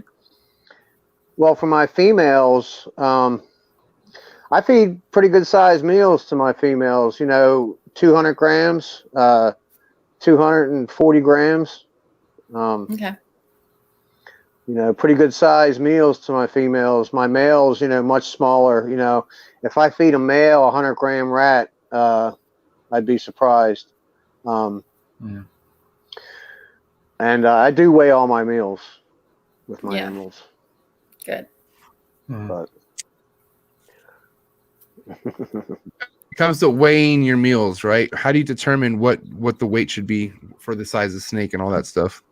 Well, once my females get 3 years old, I try to work them up to rats, over 100 grams. you know, and then I just kind of gradually increase the size over the next, you know, year to 2 years for them, till they're eating, you know, close to 200-gram rats. As far as size ranges goes, right? You know, I mean, do you see a big range like in adult male and female sizes from each other? Like, are there some smaller than the other, some a lot bigger than fucking typical other ones? Like, are you seeing a crazy range with that, or are they all typical around the same? They're typically around the same. You know, once they get over 10 years old, man, they stay about the same size, you know. So a lot of growing could happen within the 10 years is what you're saying, or a lot of like maturity and stuff happens within the first 10 years. Well, probably the first 7. But I tell you, as far as color goes, I personally don't think an emerald has its final colors till it's over 10 years old. You know. All right. Let's talk about, what do you see? Do you see more white coming in on them, or what? Nah, they get darker. Okay. Most of them. Like, do they lose that white, or does their green go darker? Well, their white can get darker too. I mean, it seems like some of the textbook animals, when they start to get, you know, 10, 15 years old, 20 years old, the white almost starts to get like color around the scales in the stripe, which almost seems to break it up a little bit. But I've noticed that with older snakes only. Ed, real quick, I'm a huge fan of the man. Like, I'm fucking, like, you know, huge fan of the what? The stuff, like the dark, you know, the dark colored, you know. Yeah. You have one. I mean, Ryan sent me a photo of I don't know what Basin, Draco. Yeah. How can we make more of those? What's going on? Like, I don't know. I'm trying to. That was kind of a lucky one there. I don't know how that happened. He's only a dark phase snake. But he's, you know, I hate to call him black because he's not a black emerald, but, you know, he's pretty damn black. Right. And I'm actually breeding him exclusively to his aunt this year, to see what happens. And I don't know what's going to happen because he just shed and had a huge sperm plug on the one side. So she, I believe, may have already ovulated. So I don't know. Maybe I'll be getting a half litter out of them too. But we'll see what happens. This is the first time I've ever used him by himself. Wow. And I don't like doing that because they're pretty tough to breed. I like to, you know, I got a lot of males here. I got probably 20 breeder males. So I have, and I usually only breed 6 or 7 females a year. So I have plenty of males waiting if one isn't doing the job. So I try not to use one male, but I did this year. We'll see what happens. But that was kind of lucky. You know, he was born and, you know, he had his whole pattern was outlined in these scales that were black, white, and green. The whole complete pattern on the whole animal. And he actually looks like he had more white when he was a baby. And now he's got like yellow around all of his white too. Ed, let me ask Yes. you, is all this actually fucking luck? Yep.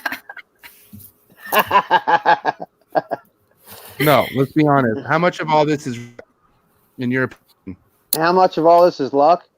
Yeah, like, I mean, just your success in breeding, everything that you like have done, okay, everything with fucking Ed Marino's name on it. How much of it is it luck compared to? Dude, I think that anybody could have did what I did. I don't think that I am nobody special when it comes to these snakes. I think anybody could have did what I did. I just was not, you know, most of the people that were in the snakes were into something that had a lot of profit. Right. I got into emeralds because I like the snakes, and I just wanted to produce snakes for me.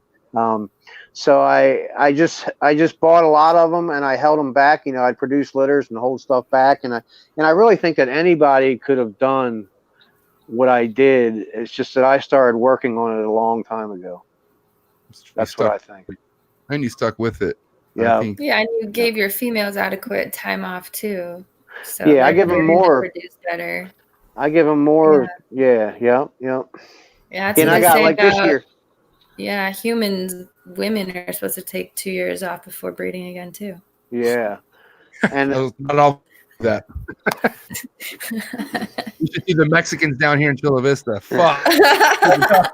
Every 9 months. Baby. Yeah, so like this year coming up, I have 13 females that are going to be ready to breed. But I'm probably just going to breed, 6 or 7 and give the ones that I already gave 3 years off, 4 years off. Because a lot of them are older. So I have a lot of versions this year that I'm pretty anxious to breed. So got some pretty crazy stuff coming up.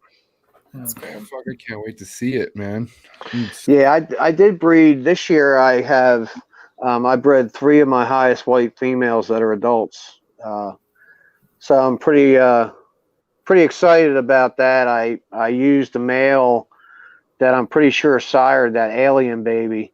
So I'm hoping that I could try to reproduce something like that again. I'm sure you will. Yeah. What's pretty crazy. Maybe what was the parent that came from? That it was funny because I got 2 sisters that I bred 3 years prior to that, and the one sister gave me a baby that was not quite as nice as that one, but it was born dead. Okay. It was really weird because it had a slice on its neck. And that's the only thing that I saw wrong with it. Almost like, I don't know if a tooth of another snake caught it or something. It was really weird. But it was like a super insane baby. And it was one of the nicest I had ever seen. Mm-hmm. So, the following, when I gave them 2 the time off and bred them again, I expected that from her again. And her sister actually was the one that gave me the alien baby. And I used a 3-year-old male on her. And yeah, that thing's insane, dude. Yeah. I had no idea you could have a pattern like that. How's that developing? What's that? How's that one developing? I was going to ask that. It was a fucking pain in the ass. I assist fed it 4 times. And finally, it's eaten on its own now. It's probably eaten 4 meals on its own, so it's really doing good now. How's the color and pattern looking? Is it changing at all, or? Well, that particular type of snake, I've seen that type of snake here periodically in some of my breedings, and those snakes don't seem to pick up any more white, maybe a 10% more. So that snake is going to look like that as an adult. Going to keep that kind of contrasty look where that it's really defined with that ridiculous pattern. Well, it's actually going to be better because all those snakes that I've seen have gotten extremely dark to almost being black. So I'm thinking that all those circles on that thing, it's going to be dark. It's going to be a very dark snake. Oh God. I have a female that I'm going to breed this coming year from a similar looking pattern.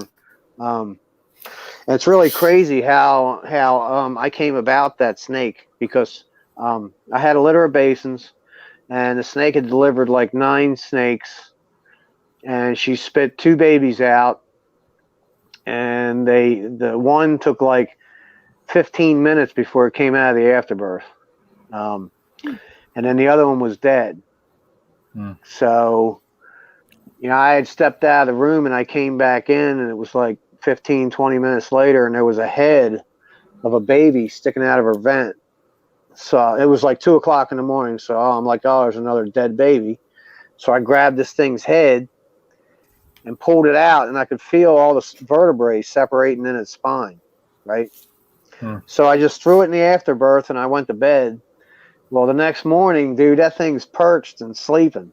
And I'm like, what the fuck? So I couldn't sell it. I didn't want to sell it to anybody because I really felt all the vertebrae separating in its spine, and I thought it was going to be all kinked up. So I ended up just keeping it because of that. I didn't want to, send somebody a fucked up snake. You know what I mean? And a year from now, it got all kinked up.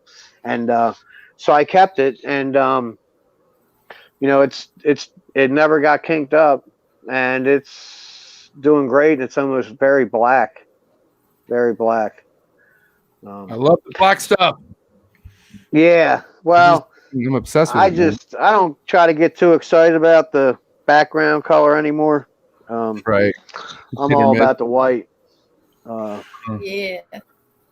Because, when I first got into it, I was really into the background color, and spent a lot of money on snakes that, were dark, and then it took me a while to realize that they all get dark. So it didn't really matter. You know what I mean? Can I show you something real quick, Ed? I'm gonna pull something on the screen. I want you to look at this. Can you about this? Now wait a minute, I gotta put my glasses on. Oh yeah. Let's discuss this basin real quick, if you don't mind. All right. Yeah. The pattern, one of Ryan's favorites. Ryan, I got a quote from him. Hold on. He said, us northern guys, we like sharp white edges. That was an exact Ryan. He sent me these, and I couldn't fucking believe it because I'm so into like your the barbed wired ones and the fucking snowflake and all that. But then I see this, and it's so crisp, it's so clean. It doesn't look real. It's like somebody. Right. Yeah, that's a diamond animal. This is a diamond. Yep. Okay. We've reproduced. Oh, it's getting dark in here. Wait a minute. He has a shotgun too, so be ready. I'm never gonna see a snake. But yeah, that's something I was kind of just like, whoa, oh wow, holy. That's her right there. Audio. Hold on, guys. Give me 1 second. This is gonna be. Go ahead, Ed. You could talk. I mean, we're just looking. Okay. Yeah, she's pretty crazy, huh? What kind of perch is that? Is that what? Can you? Is that something that was 3D printed, or what kind of perch was that it was on? Oh, that's a perch that Ron Rondo made. Hold on a second. This is so epic.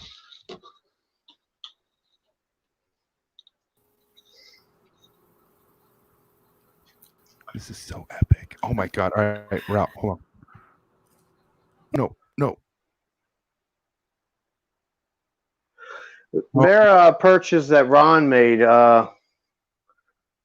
He sculpts them. Look at those enclosures, man.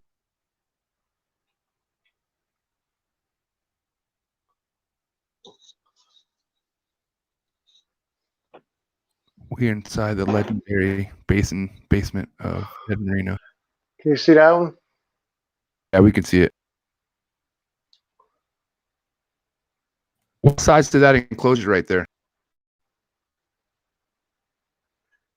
You see her? Yeah, I could see her. What are the size of those pictures, Ed? Oh, those are the those food containers. The containers. Okay, I know what you're saying. I know what those are.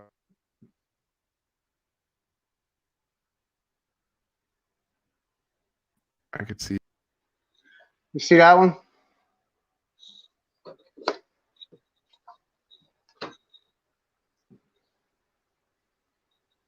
Now we can see it. Holy shit.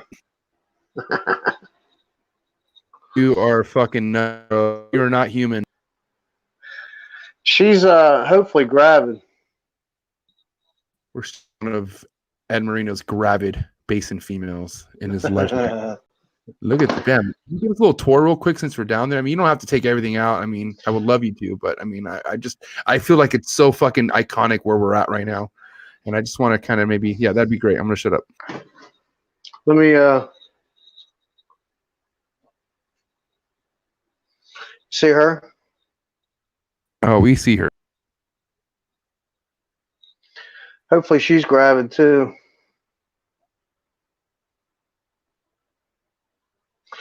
Bred by this male back here.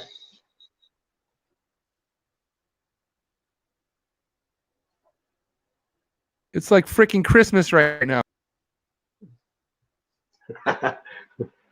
It's snowing in April. Yeah. I love your fucking cages, bro. I love them. Like I'm in love with them. Well, a lot of them they're not that nice. Let me try to show you her without getting bit.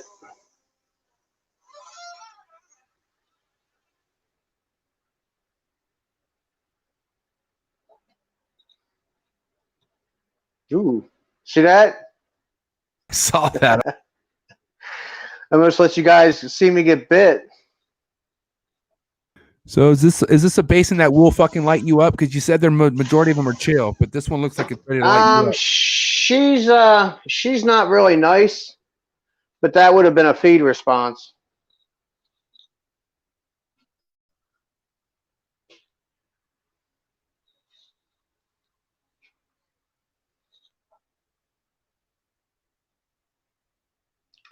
There's a diamond female over here. I would seriously give up everything I keep just to have what you have right there in a fucking heart.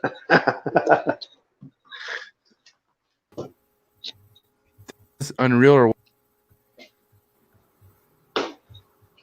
this is another female that's grabbing. Wow. Holy shit.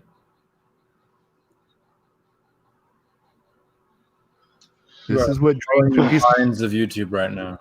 This is what dreams are made of, kids. Yep. Yeah. Desiree, what the fuck? It's This insane. nuts? Yeah, I'm trying to comment, but I can't get to the comment. Here we go. Ed, you're giving us a treat, my man. Holy shit. I knew. Okay, wait a minute. He's not done. He's not done. All right, we're giving it back to Ed. I hate that I can't comment from the studio.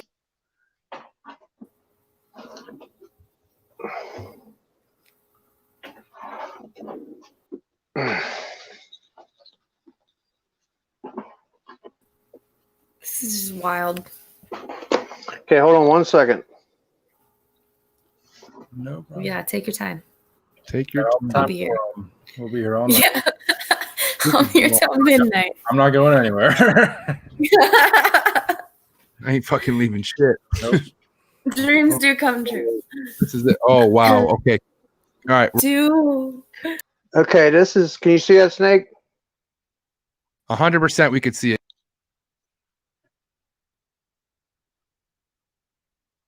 Oh my fucking gosh. You gotta be kidding me, bro. That's the alien baby. This is something that lives in my dreams every fucking night. Hold on one second. Do you 33 viewers understand what you're looking at right now? You're fucking tuned into the sickest podcast that's fucking out. Okay. You're not seeing this on any other podcast, period. History.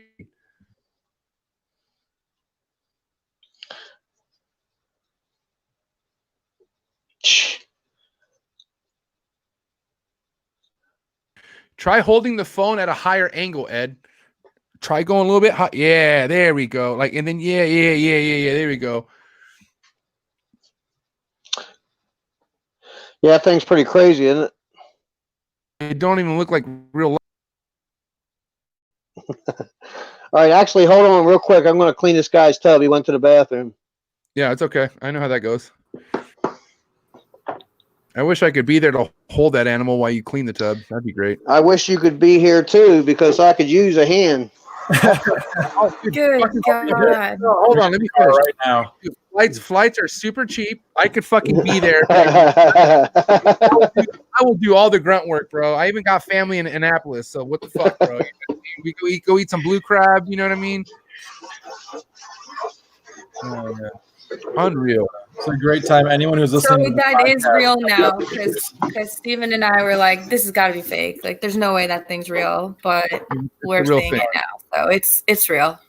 Ed Marino's a real person. What's that? That alien baby? Yeah. Yeah, that picture on Instagram is just too much. I'm like, People never- it people doesn't never even believe- look freaking real. People never believe that photo, ever. Yeah, I can't Wow. find my other earbud. Wait a minute.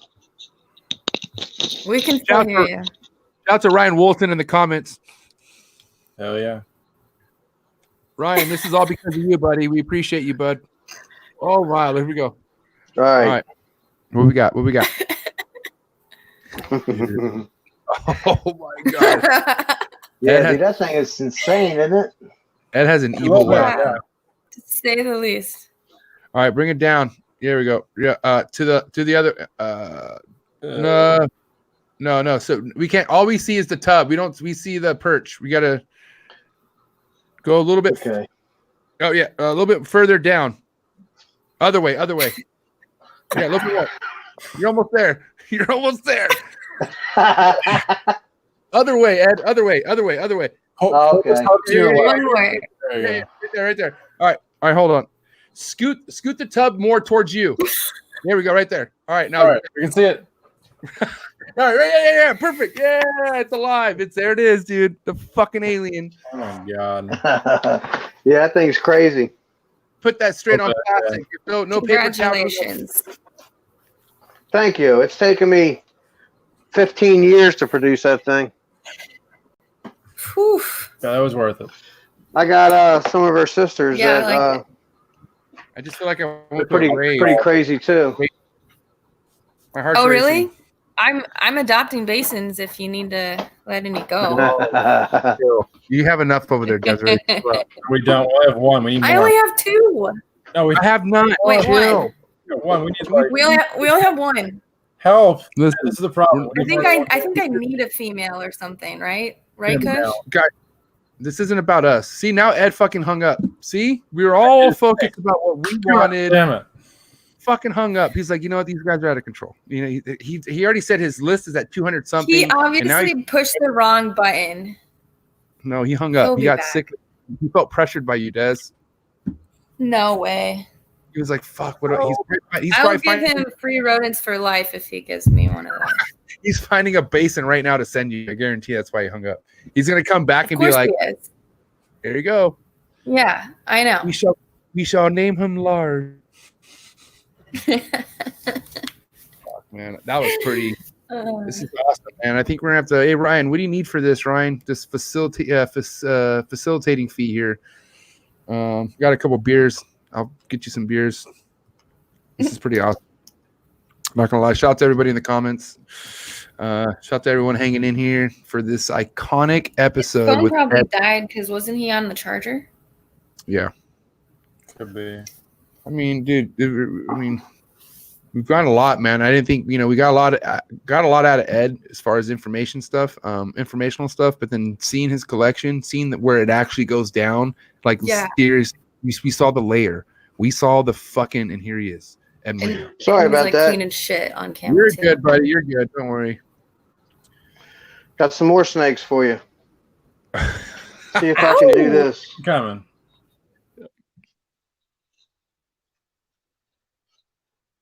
Oh yeah, right there. That's a good. Is that a little bit of water at the bottom? Is that what I see?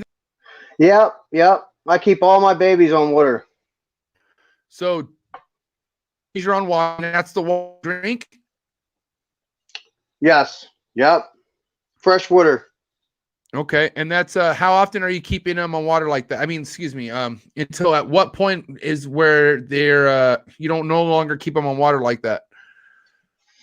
I don't know, a year and a half. And what kind of water are you using? Is it RO or distilled or what? Just bottled water. Okay, sure. So do you recommend not using tap water? I don't. I have well water. Yeah. So I used to put a gallon of a gallon of bleach. I used to put a drop of bleach in a gallon of water, but I use the bottled water now. Mm. Wow, have you guys ever used water like that for your neonates? Or No, but I can't remember who else did. Maybe Tony Nikolai had that set up. because you have a plant in there too, from what I saw, right, Ed? Yeah. Yep. Okay, wow. That's like that. What I about don't. I don't do that for the adults, just the babies. Mm. Yeah, Ryan is the same way. maybe it is. It just helps keep them humid and stuff.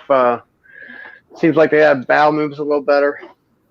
Where do you get that fencing, that type fencing perching that you have them on? That's really like cool looking. I've always liked that.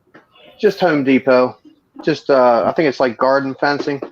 Garden fencing. Okay. It comes in green too, huh? Yeah. Yep. Those I guess perfect. I can't change the view on my camera, can I? Are your plants live or fake? They're live. They're live. Live. Yeah, they're live as fuck. Look at that one. Dude, that's so fucking sick. These are snakes that nobody's seen yet.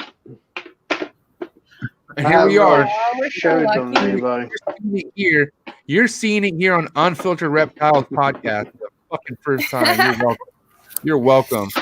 Jeez. Where do you see this one? It's a real dark snowflake animal. Finally got a big Brody in the building. Andrew ACEVEDO. What's up, Andrew? Andrew's gonna be loving this right now. Jeez. What's up, Oh Andrew? my god. Look at that. Andrew, are you seeing this, Andrew? Oh Yeah, my she's nice and dark. Andrew keeps your the Marino blood in his collection. You know Andrew ACEVEDO, do you, Ed? I think the name sounds familiar. Yeah, he has one of your fucking beautiful males. He calls it I think he named it Ferrari, which makes total sense. Right? I know he's stoked seeing this right now. He was more excited in this episode than anything we've dropped so far. So this is a treat. Okay, now this one here His name's is Andy. Shout out this to the homie is Andy. my highest white basin yet. All right, I'm gonna take us off screen for this one.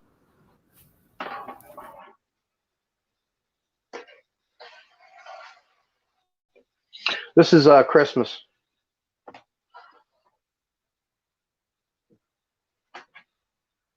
Scoot that bin a little closer towards you for me, Ed. To the left, the other way. Yep, more.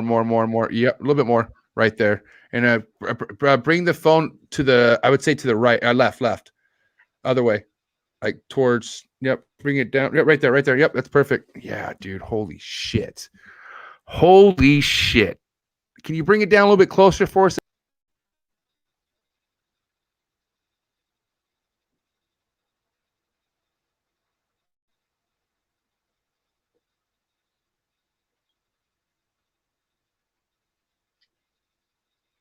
Pretty crazy, huh? That shit's nuts, bro. We're all just silent. We're silently just fucking. We don't have words really. We don't really know what to say at this point.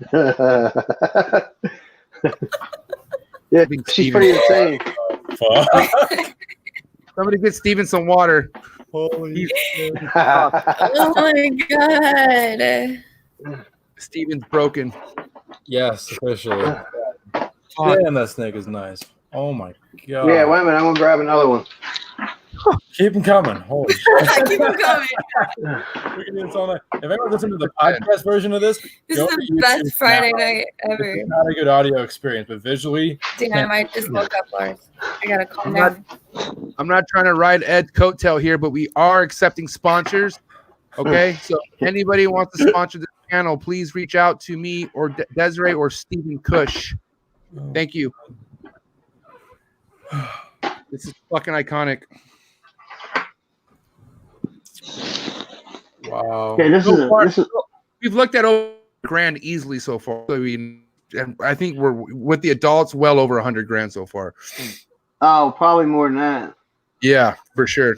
Dude, some guy offered me 35 to 50 grand for 2 of the snakes I've shown you so far.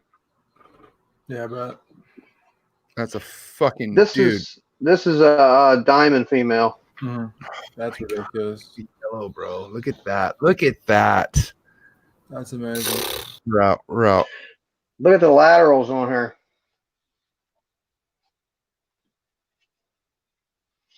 This is a holdback of yours, right, Ed?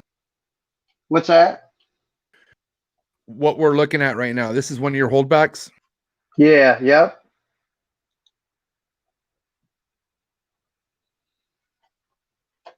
What was a fucking keeper, man? Look at that thing.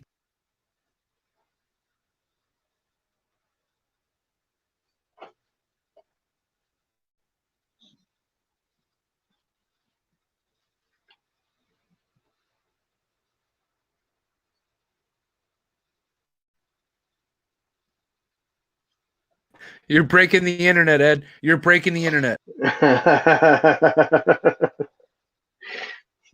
People in the comments are going nuts right now, bro. Like, I don't think they, I mean, even have Pedro. You know who Pedro is? The Chondro keeper? Fucking big fan of yours, too. I mean, I have probably gonna say his last, but he's from Portugal. Okay. He has a really high line of like mosaic lines of like really probably the most just chondros in the world, if anything.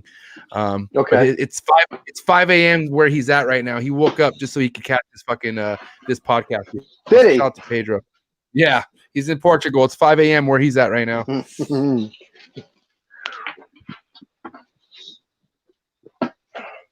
This is another holdback from this year. Yeah, Ryan in the comments saying he's glad he went before you on the podcast. He doesn't follow this. Yeah, bro. Damn, what a dick. Thanks, Ryan. That's what Ryan said, huh? No. Having trouble with this phone shit. Yeah, it's all good. Okay. Yep. There. That's a 5-month-old baby. She's still got a lot of white to come in yet, but she's going to be pretty smoking. So that white's going to spread and continue.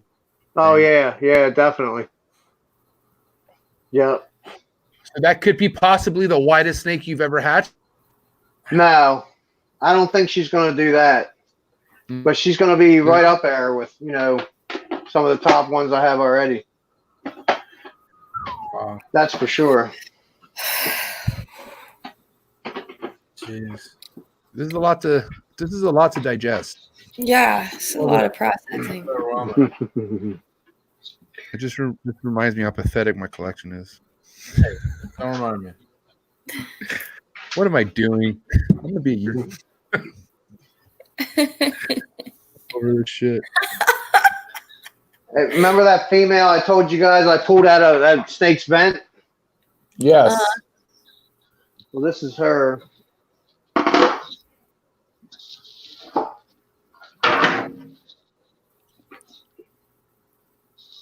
Dude.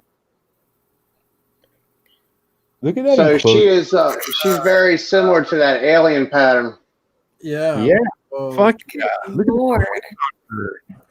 bro, That's look a how wide stripe for like a more MJ, zoom in. late. Wait a minute.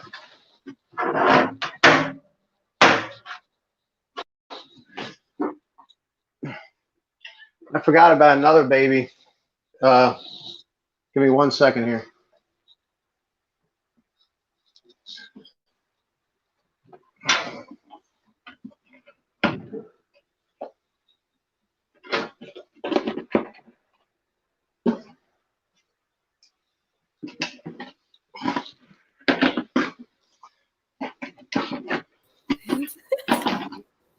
Come on.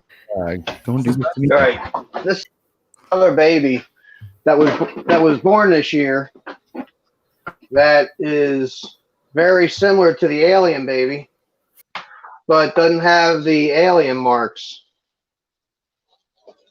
But it's got all the crossbars.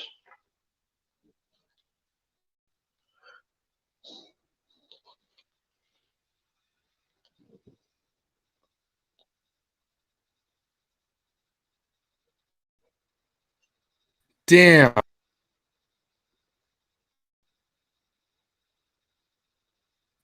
Is this a 2019?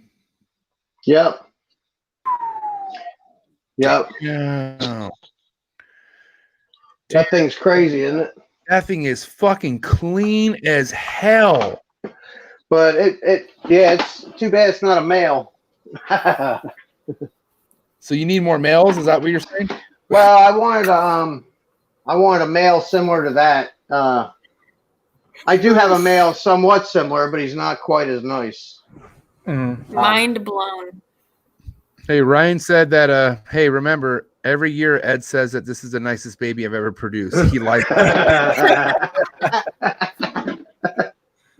Oh, fuck, bro. That one and the alien baby, are they related at all, or is it just No, they're not. They're not. Here's a male that's also similar.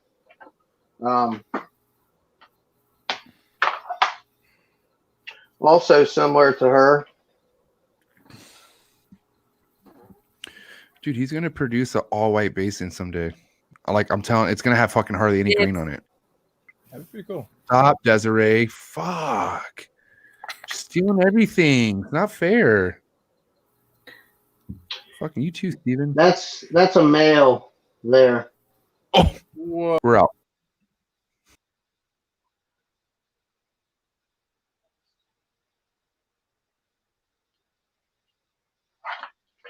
Damn, that is so clean, bro.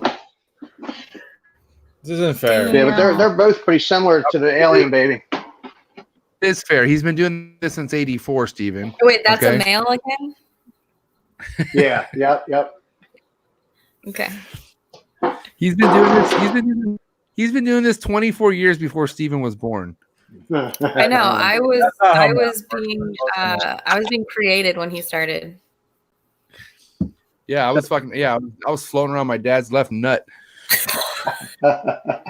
creating a bunch of fucking havoc. That's the dam. That's the dam of the alien baby. So we're at the mother. Yep. There's a big old diamond female here. Dude, those ready enclosures. to take my head off. Why do I love those enclosures so much? I love to see through everything. It's fucking awesome. Is that the dark one? That's one of them. Bro, Ed, please. That thing is nuts, bro. So this thing is ready to light you up. Yeah, she is. Well, she's hungry.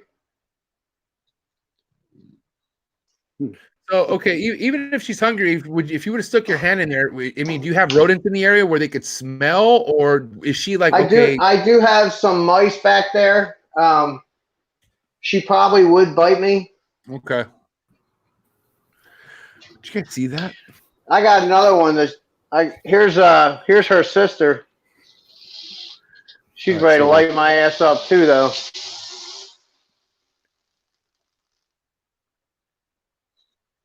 Hold on a second. See her?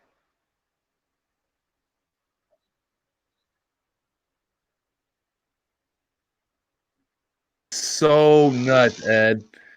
That is fucking unreal. Okay, are those enclosures aren't the food enclosures, right? The food bin enclosures. What kind of? Nah, they're just some secondhand acrylic cages. Were they made for snake keeping, or did you like custom make those for yourself? No, they were made for. I actually bought all of them all at once, from Orlando, and I stuck them out in the freezer. I stuck them out in the winter for 5 months. Then I power washed them and then just put all my snakes in them. So I'm actually thinking about. I got a company that might be making some for me. Nice. Something you kind of did self making it for you, like are you giving them like the blueprints pretty much? Yeah, I'm just gonna basically copy what I have here. I could make them myself, but I just ain't got the time. What are you gonna do with those spare enclosures? You got any plans or? Well, they're really not that nice. I mean, I think they're. I'm probably going to use them. I need more room, really. And what were you saying about? I couldn't hear everything you were saying when I was saying I need help. Who needs help? When I said I needed help in my snake room. Oh yeah, well I was looking at. I volunteer. No, I got nothing but time right now. God damn it, Desiree, talking to me, okay? Me and Desiree are fighting for this shit, and Desiree's gonna end up winning. I already know it. It's pissing me off. No, man, I'm just saying flights are really, really cheap at this point. Some pretty crazy babies, huh? No, those are. I don't. Sure. Something that nobody's seen what we've just seen before ever. Someone asked a question: when do you sex your babies, or like how long till you do that? I'm a machinist, so I made my own probes. So I have probes that are like 30 thousandths in diameter, and so I mean I can sex my babies when they're after their first shed if I want to. Okay. But I think it's just because of the size probe I use. Yeah. It's so small. I don't think you can buy one like that. Right. Yeah. So and then also the probe you use isn't the one with the little ball point. It has like a different edge on it. Well, it's got I put a radius on it. It's got a radius, so it's not like a paper clip would be. And I actually have graduations every 1/8 inch in it, so I can pretty much look at what the graduation is, take it out of the vent, lay it next to the snake, and see how deep it went. Wow. So, but they can be sexed. They can be sexed early. You never want to pop an emerald.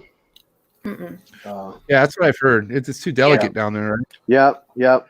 Same with chondros. What's your take, Ed, as far as visually sexing a snake? Like, really, I mean, just by like if you see two adults, like, do you have a keen eye on able to tell? Okay, this one has female traits and this one has male traits. Are you pretty good in that field? Yeah, I am. As far as male's head structure is much different than a female's, but a lot of times that's hard to see until a snake's over 4. You know what I mean? Right. So structure should be, it's bigger on a male or is it smaller? Smaller. So I always try to guess when I see an emerald, what sex it is before I even talk to the people. Right. Because I get a lot of people contacting me. So in 20 this year, what are we looking at litter? How many are we looking at? Wow. I'm looking at 6 litters. Wow. Is what I'm shooting for. Okay. And one of those are one of those are have project in it, right? I'm doing 3 diamond projects and 3 snowflake projects. I was going to do 7. I've been doing 7, but I'm just running out of freaking room and time, working my ass off. I mean, I can raise stuff up for you if you need to. I build a whole building for that. Unlimited feeders over here. I gotta love how persistent Desiree's been tonight. Bing, bing, bing. I mean, they're just incredible animals, honestly. Yeah, they're pretty amazing. So yeah, Ed, you have a 9 to 5. Obviously, you work fucking how many hours a week? Either not including snake shit and stuff that you do. How many hours are you putting in a week at work? Just 40 hours. So you got 40 hours a week. And then you obviously do the snakes, feeding them and shit. Do you split that up, like neonates with neonates, and then you do the others, or do you feed everybody at once? No, I split it up. Okay. I think I got like close to 50 adults. Okay. Wow. And out of all those snakes, which ones are feeders? Like, which ones do you fucking the headaches? Headaches? Yeah, like ones that are stubborn eaters. Well, I do have one. just it's I don't really, none of them are really that bad. Right. I have a male that he's kind of a little picky. He's got a what looks like a skull on the back of his head. Pretty crazy. And he was the one that when I was talking about those mice that where the water would turn into like a wax. He's the one that had like his sides had some issue, like they were burnt or like he had an allergic reaction to it. So he kind of turned into become a pain in the ass to feed. And it was funny because I told my boy, I said, I hope I don't lose this guy because I'll never be able to produce a snake that has a face on it again. And the whole time that alien snake was in the mother. So that was pretty crazy. I'll show you this guy though. I don't know if we'll be able to see. Here we are. This is so epic. I don't know what the fuck we did to deserve this, but I'm gonna take the credit for it. So, hey, real quick, Ed, since we still have you in the room, Pedro wanted to know if you had shown the yearling with the black stripe yet. With the what? You have a yearling with a black stripe on it. A yearling with a black spot on it? Stripe. A black stripe. Do you recall that? Trying to think what snake that is. I'm not sure if I know which. Anyone in the Pedro, comments if you're now? still here, give us a little bit more on that, Pedro. We have our man helping you out here, so let's see what we can do. Pedro, it's Pedro tomorrow. Don't forget. Give me. We got Pedro. We're doing. Huh? I said he may have went to bed. You probably have all night for this. I know. Show us what you're going to show us, though, Ed.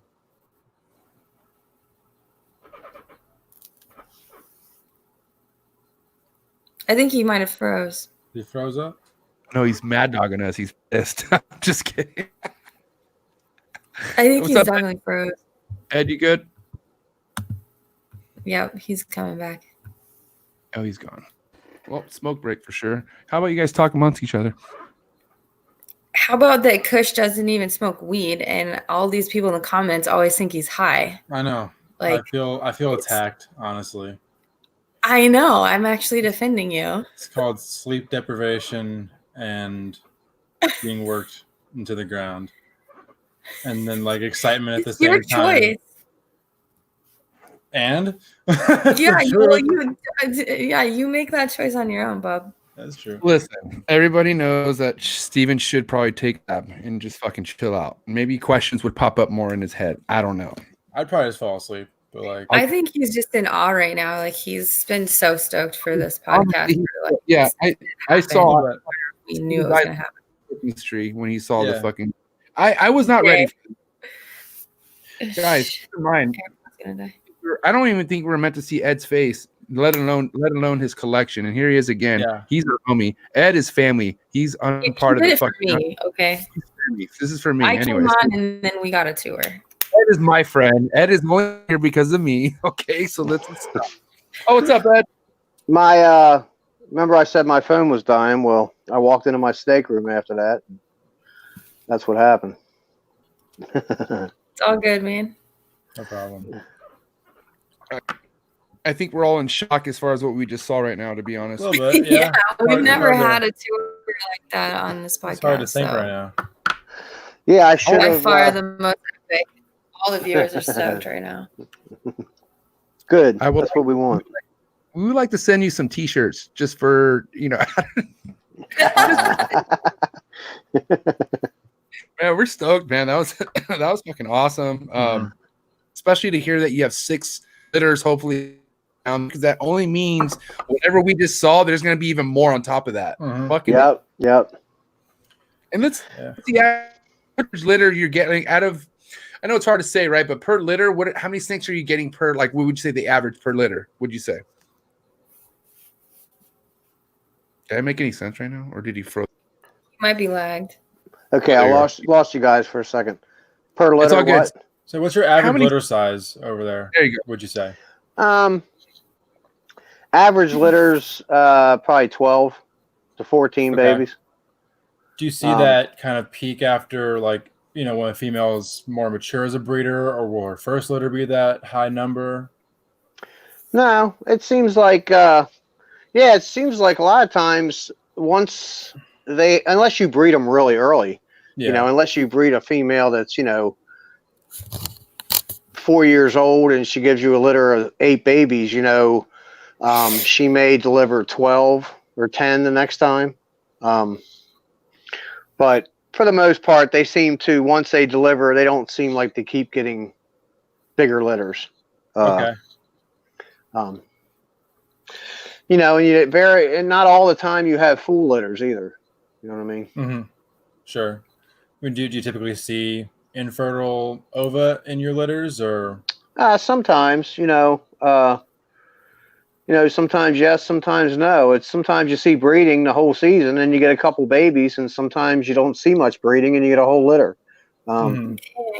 It's really hit or miss with emeralds.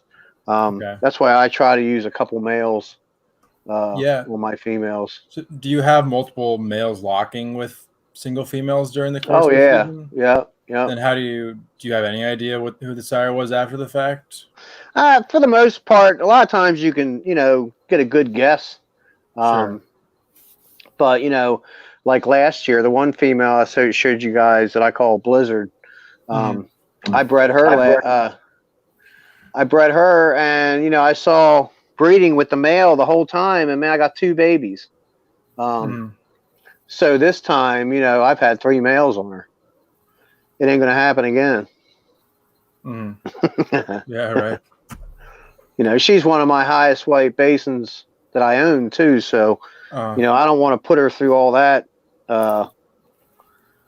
without, for some reason. But I will say, when they deliver slugs and like 2 babies, they recover a lot quicker.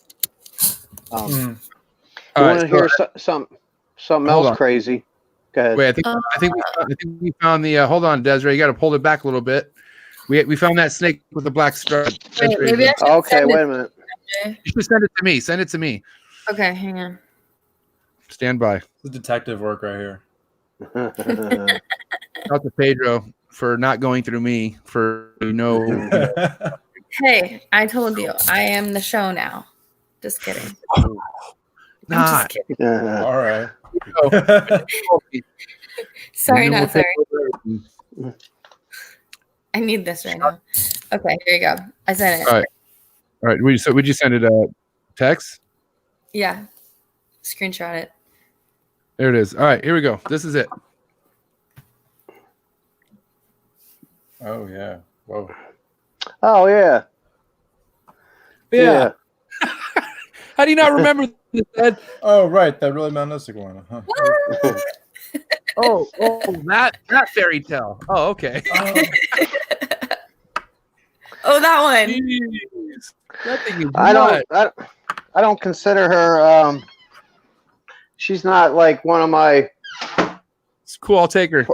I'd love to get to a place where that's not significant. Like that would just be. If you want me to put that thing on a pedestal for the rest of its life, then send it over here. Okay, that fucking thing it comes before my dogs. It comes before everything. Okay, I gotta plug this phone in before I lose you guys again. He's probably talking about Socrates. Shout out to the homie Socrates. Socrates picked up. I think he picked up a group of 1.2 off you, Ed. Yeah, some amazing ones. Some of the nicest I've sold. I could not believe he fucking got those off of you, and he was so secretive about it. He told me he had something coming in, and I was like, okay. And then he fucking hit me with the video, and I just couldn't believe. I mean, I was like, obviously you got those from Ed. Like, yep. And I was like, oh my god. Yeah, he's my buddy. That's a good buddy right there. Socrates is a man. He is. He's a great guy. Okay, hold on one second. Shit. I don't want my phone to die again.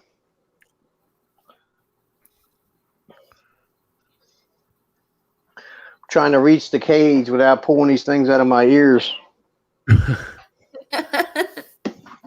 need to get you some wireless ones, Ed. Yeah, right? Some custom ones with bisons on them. Okay, as I'm digging... Fucking things. As I'm digging, this is a male. Check out this male.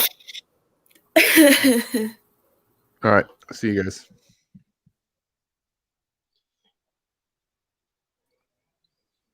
So that's a male.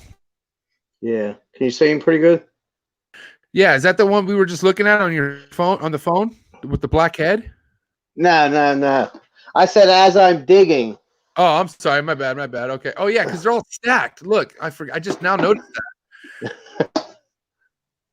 Oh, check this one out. All right. This one is also a similar pattern to the alien snake.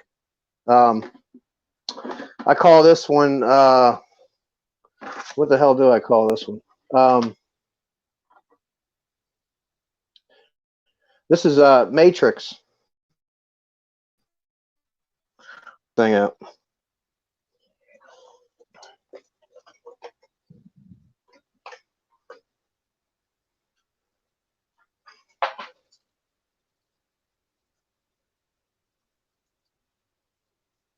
D-Zan. Yeah, she's going to be really dark too. She's like 2-3 years old. How old is that? No, she's a yearling. She's a yearling. That thing is fucking big, bro. And that's very similar to the alien snake, but just kind of different. Oh, man. Wait a minute, but that's not the one he's talking about. This is probably the best kind of digging I've ever encountered in my life. I mean, I don't know.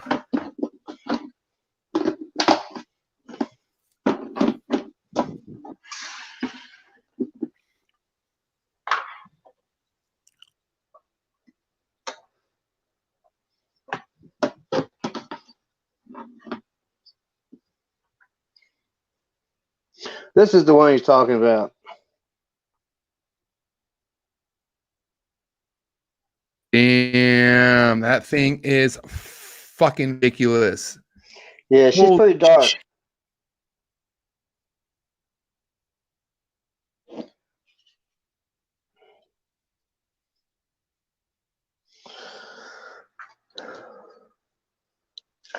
But I really don't consider that one that nice. I mean, I only kept her because she's dark. But that thing is so fire. So that was the one from the photo. Yes. That would be like, man, if it was me, I would be obsessed with that snake. She's all right. I just kept her because she was kind of really jet black in spots. Has that black developed more as it's grown, or what? Yeah, a little bit, but she's nothing like Draco is. You know. Wow. Oh no. Dude, that is so Hold on 1 second. Yeah, take your time. Keep digging. Pedro. Remember that snake I told you guys got white in the second shed? Yeah. Mm-hmm. You remember that? Oh, wait a minute. I took the fucking ear things out. We can hear you still. You're good.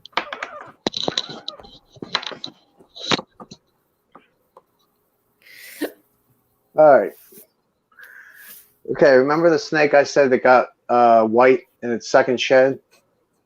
Yeah, just fucking popped out of nowhere. Yeah. Let me show you that one.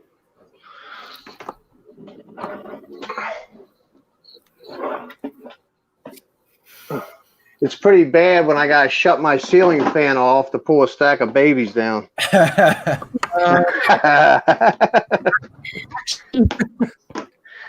Like my jaw hurts from like smiling so much. I haven't smiled this much in a while. Yeah, well, that's a great thing. My eyes now after this. I'm gonna be fucking. My eyes are just exploding right now. Damn, there are levels. This is like when Avicii came out with that song "Levels."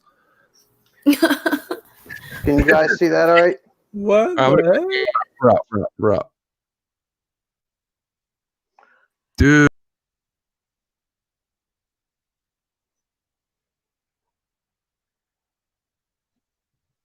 That is so nice, Ed. Yeah, she's pretty sweet.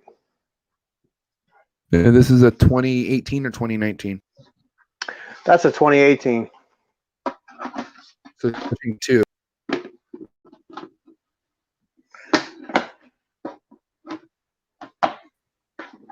You're almost stacked. You're right. You're stacked to the ceiling there, Ed. I am. Yeah, I wasn't bullshitting. This is fucking the. This is what this is a reptiles Disneyland right now. Beyond that, this is like if Disneyland had only good rides. That's it. There's no fucking kid rides. Like no bullshit. It's like. Wait till I show you this snowflake male. Another male. There's another one. Yeah, why not? Keep them coming.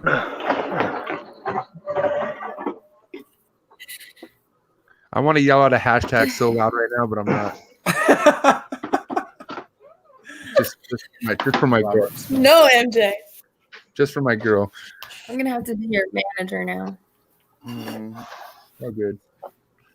Force is up there saying, say what you want, but I'm like, no. What the? Oh You my guys see God. that one? We're up.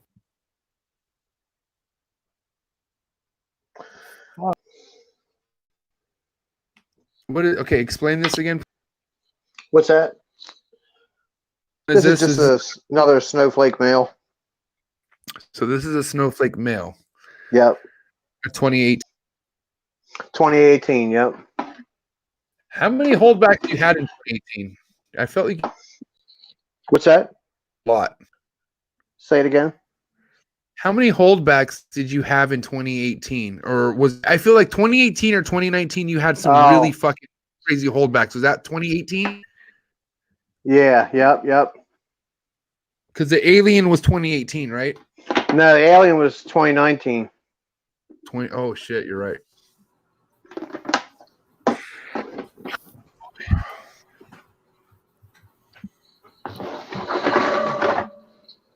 How are you gonna angle this, Des? Like, how do you plan on getting one of these? I don't know. I'm kind of. Show you another one. I think I'm gonna start selling Capone sperm or something. Wait, I need a male though, right? I'll need anything. I don't give a fuck. Just give me anything from you. Man, yes. Read from this man. That's all I want.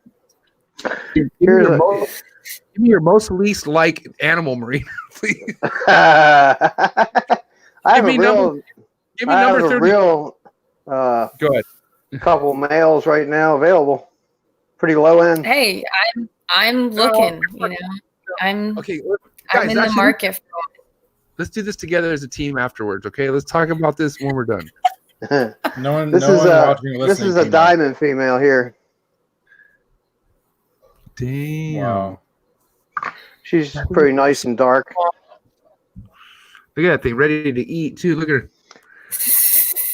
Ooh. Well, she's only eating mice. That's why I'm curious to see if she's going to try to strike at me because I haven't tried her with rats.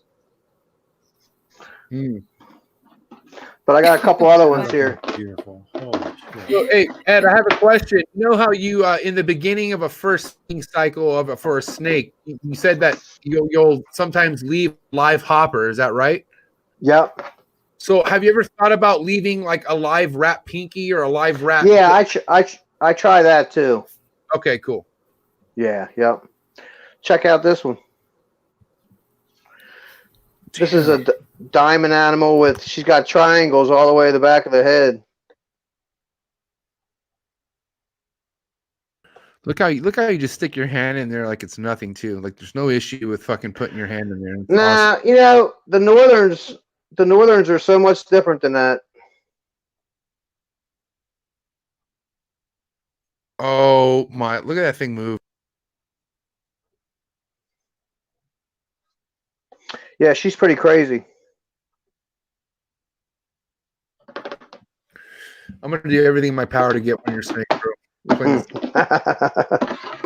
Here, wait a minute. I'm a persistent. I got her sister too. I'm a fucking persistent. If my little sister's in the comment, she knows how persistent I am. I'm gonna get one of his fucking snakes. Me first. No, That's her sister. God damn it. I clicked you in right when you said me first. I hate you. That's her sister right there. So same litter, everything. Yeah, yep.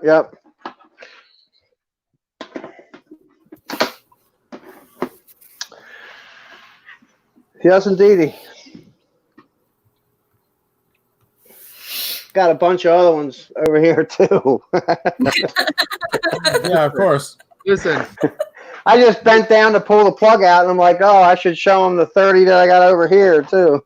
if it's something where you're killing two birds at one stone, like if it's an animal you haven't seen in like a couple days, then fuck it. We're right here. We're right.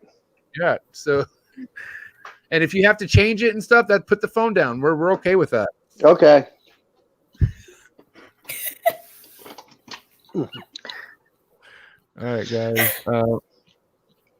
Pedro, just have your energy for tonight or tomorrow. Wait, tomorrow. Never mind. Today, tomorrow, whenever. 12 hours from now.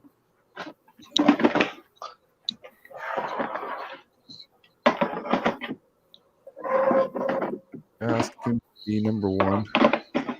And hopefully I won't get bit. Yeah, I don't want you to get bit either. No. Even though I've had some pretty crazy bites over the years.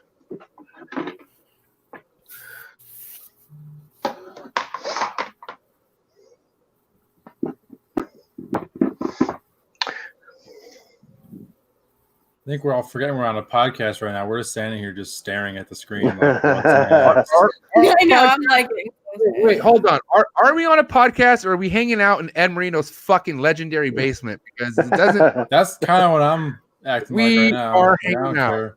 Yeah, people are on, Apple Podcasts or whatever, Pedro, just like you're listening to the silence. We're like, I don't care. Okay. Let's. Oh Can- wow! Hold on. Can you guys see that one? Hold on. Yeah, let me get us out of the way. I mean, is that one? Is it gonna light you up if you go a little bit closer? No.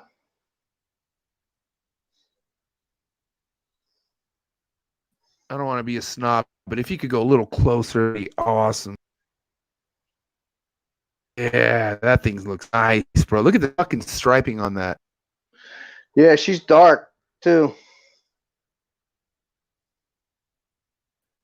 That thing is amazing. This is one of your breeders. Like, is she No. She's a young female. I won't be breeding her for a long time. Probably 2 more years. So with your diamonds, what's your ideal width from that for that dorsal stripe? Like how many scales wide do you shoot for? Well, one thing with the diamond stuff, with a basin, the stripes is always something that increases. So, even if you breed, 2 snakes with minimal stripes, you're probably going to get snakes with a heavier stripe than what you start with. Okay. So,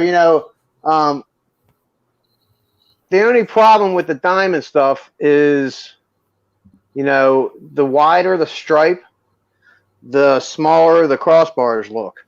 Mm-hmm. You got to think about it. The wider it gets, the smaller the triangles look themselves.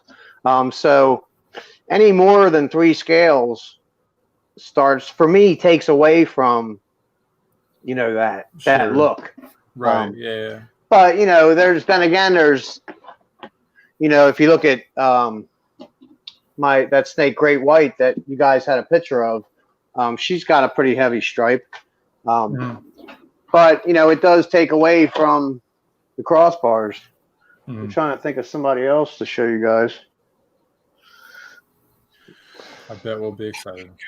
This is so awesome. You're amazing, Ed. Thank you, bro. Honestly, one of the Oh, no problem. You are honestly the fucking guest we've had a lot of cool guests on here. Like I'm talking about like dear friends, but for some reason you are just the coolest motherfucker we have ever had on this show. yeah, we're gonna send you gifts. Yeah, we're coming up with a package. Yeah, A supreme package. Hey, Kush, we're sending him a what hoodie? Huh? We're sending him a what hoodie? Oh, the Zoo Dreams Louis Vuitton. I didn't hear you. I get to yell out a hashtag now. Surprise. I'm just kidding. All right, Here, all right, check here we go. this girl out.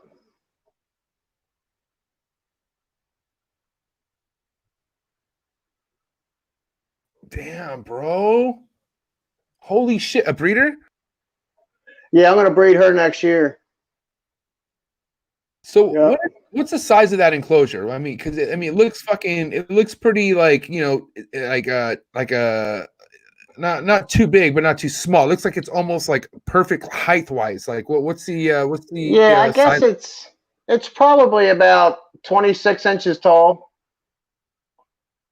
You know what I mean? By maybe 18 wide, 20 wide.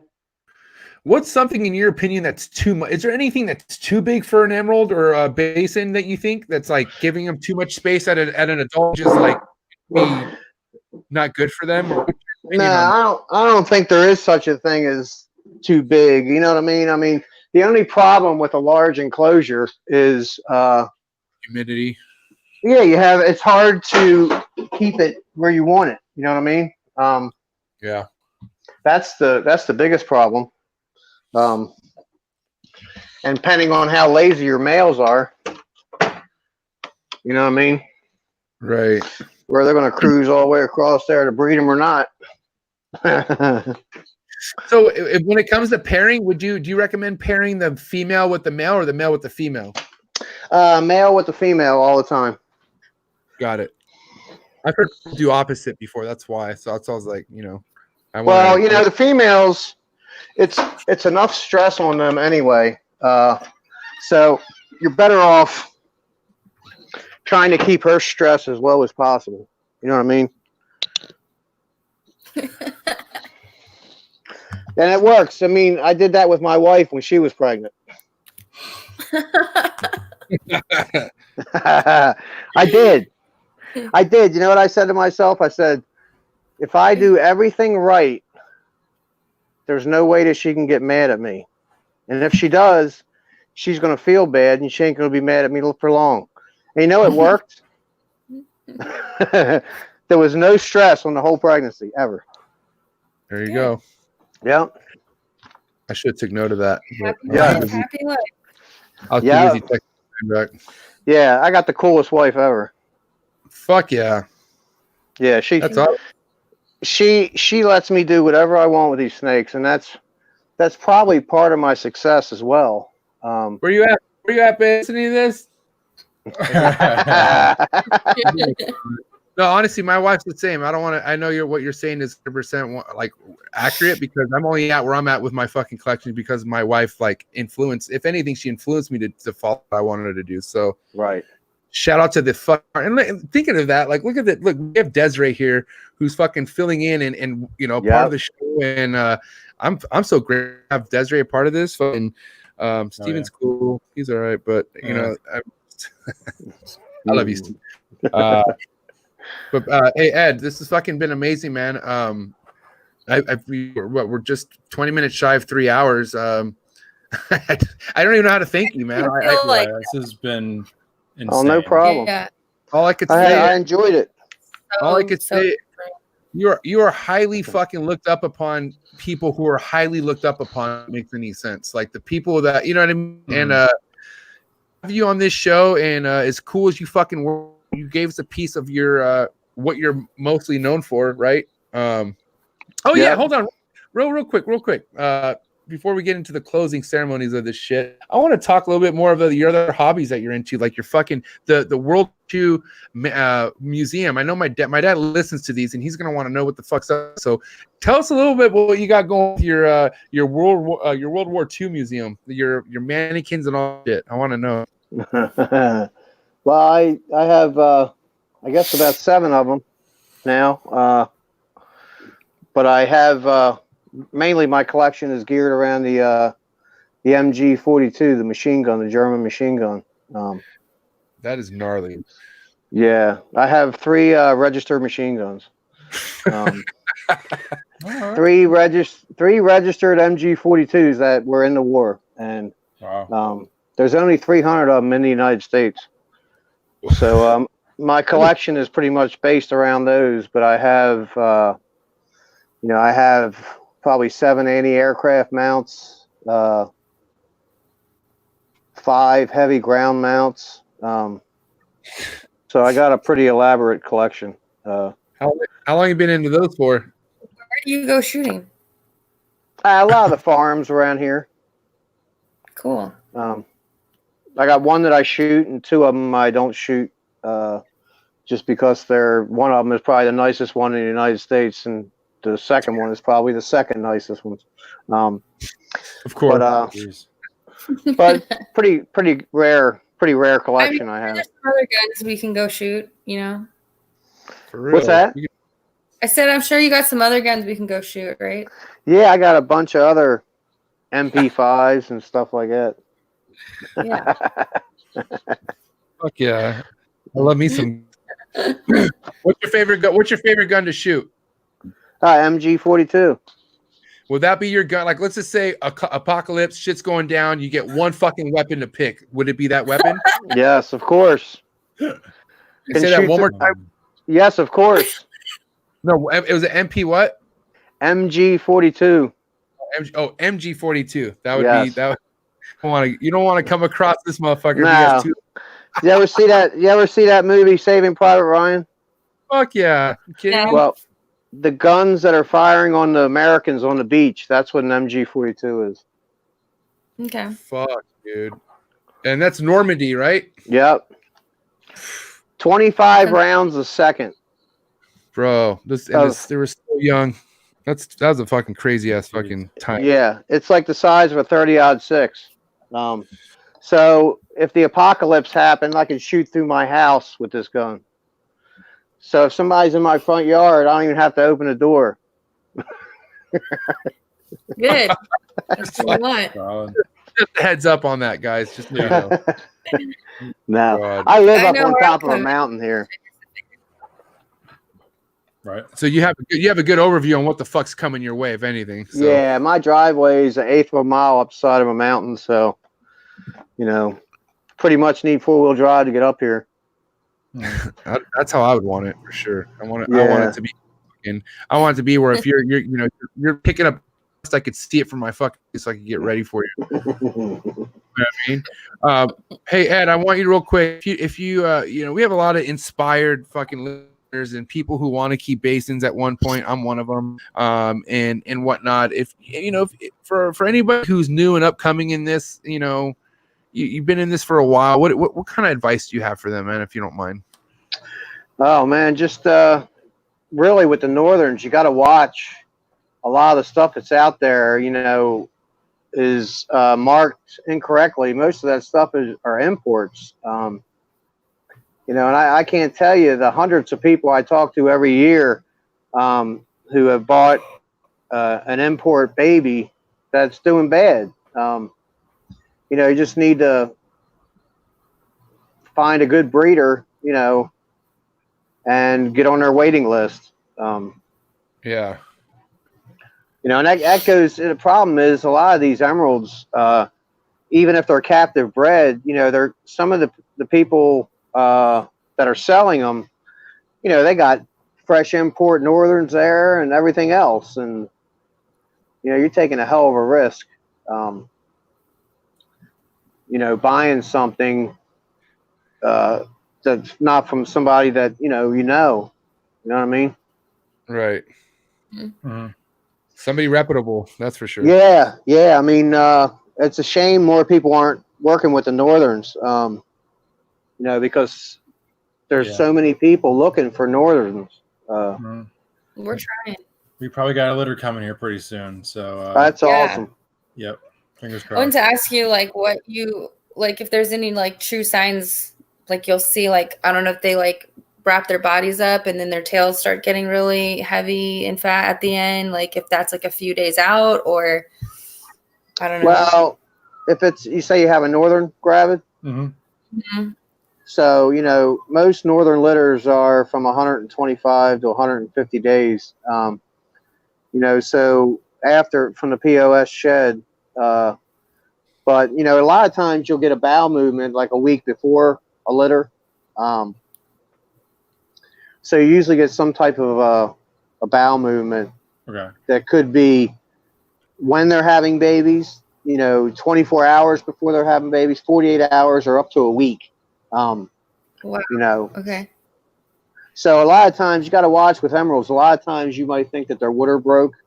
And, I've been in so many situations with emeralds that now when I have a gravid female, dude, I just let them go because I can't tell you how many times I've intervened and it's went south.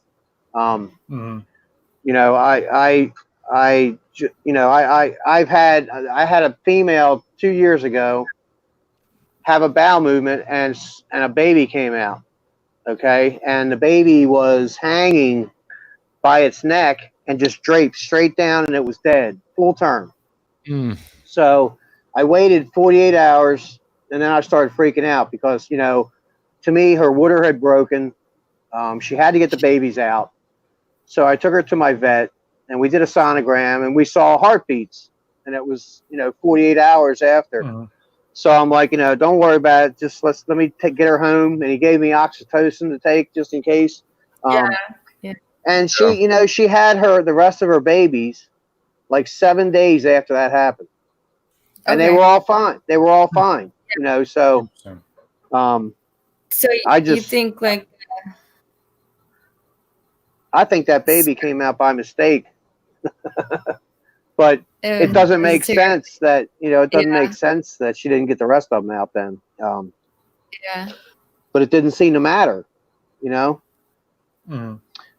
But I had one female, this is a crazy story here. I had a female give birth to a messed up litter.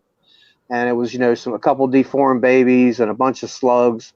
And, I waited, the 3 years, gave them 2 years off and bred her again. And when the male started breeding her, she expelled a slug that she had in her body for 2 years. Oh my goodness. Yeah, it was like a rock. Wow. You know what I mean?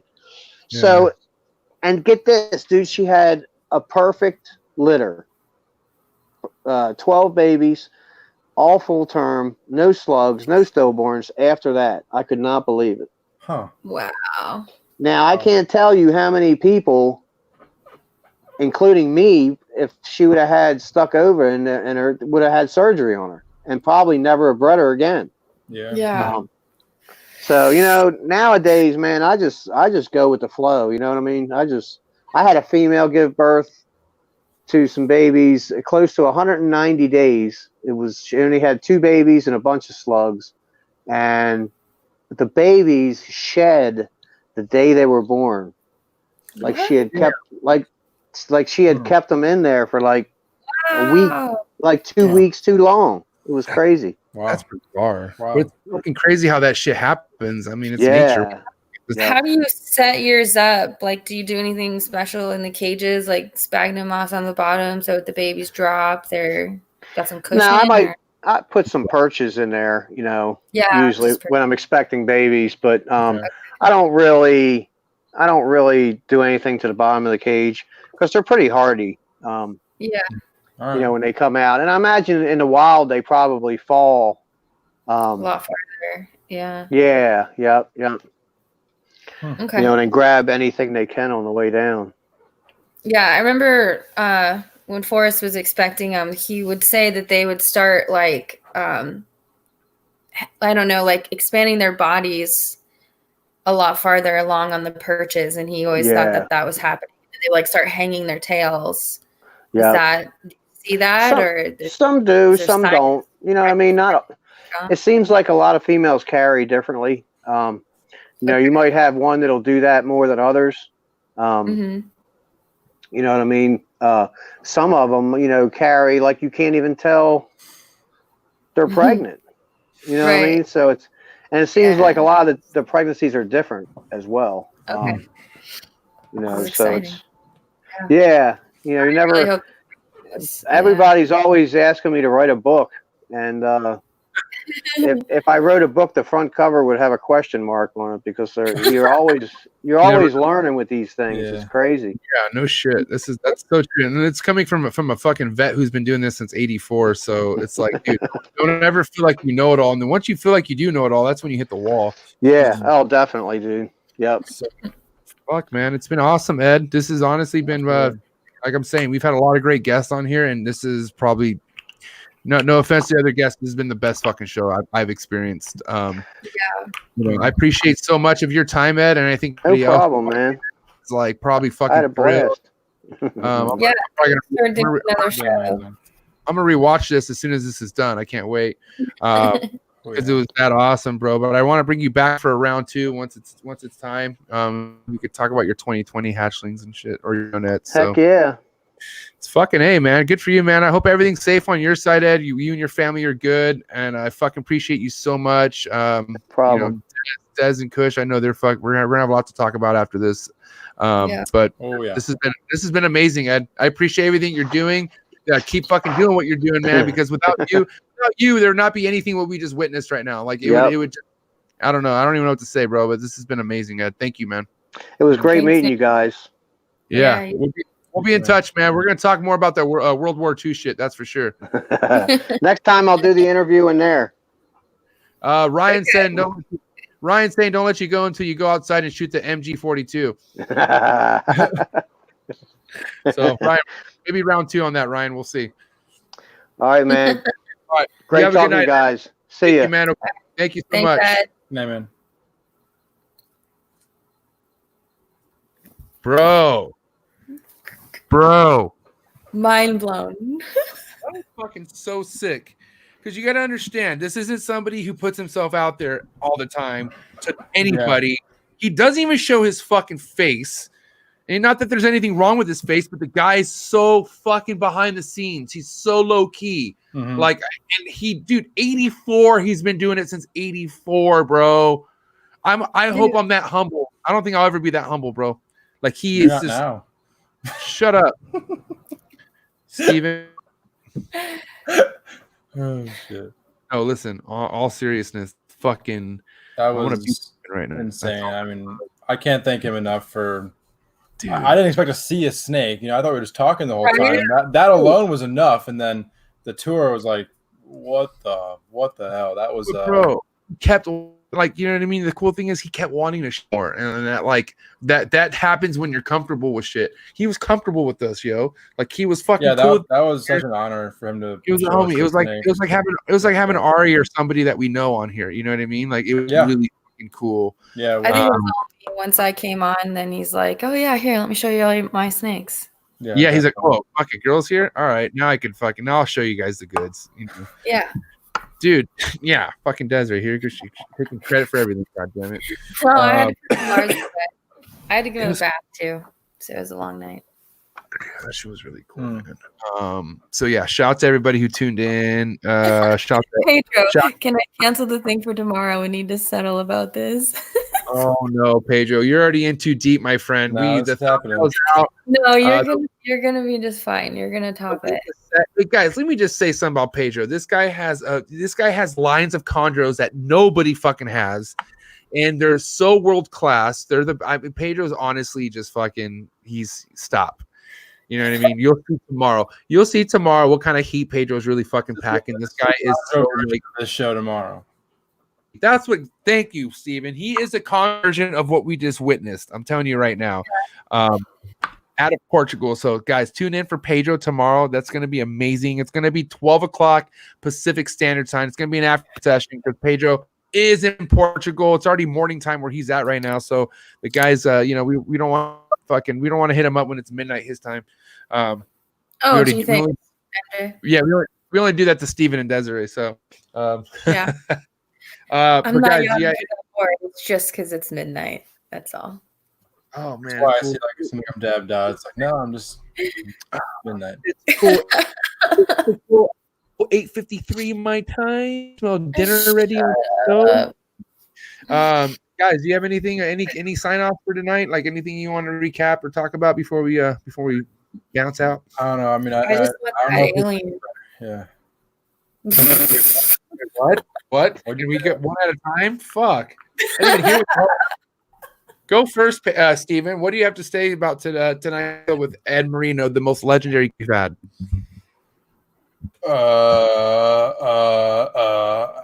What? I'm still reeling like what just happened.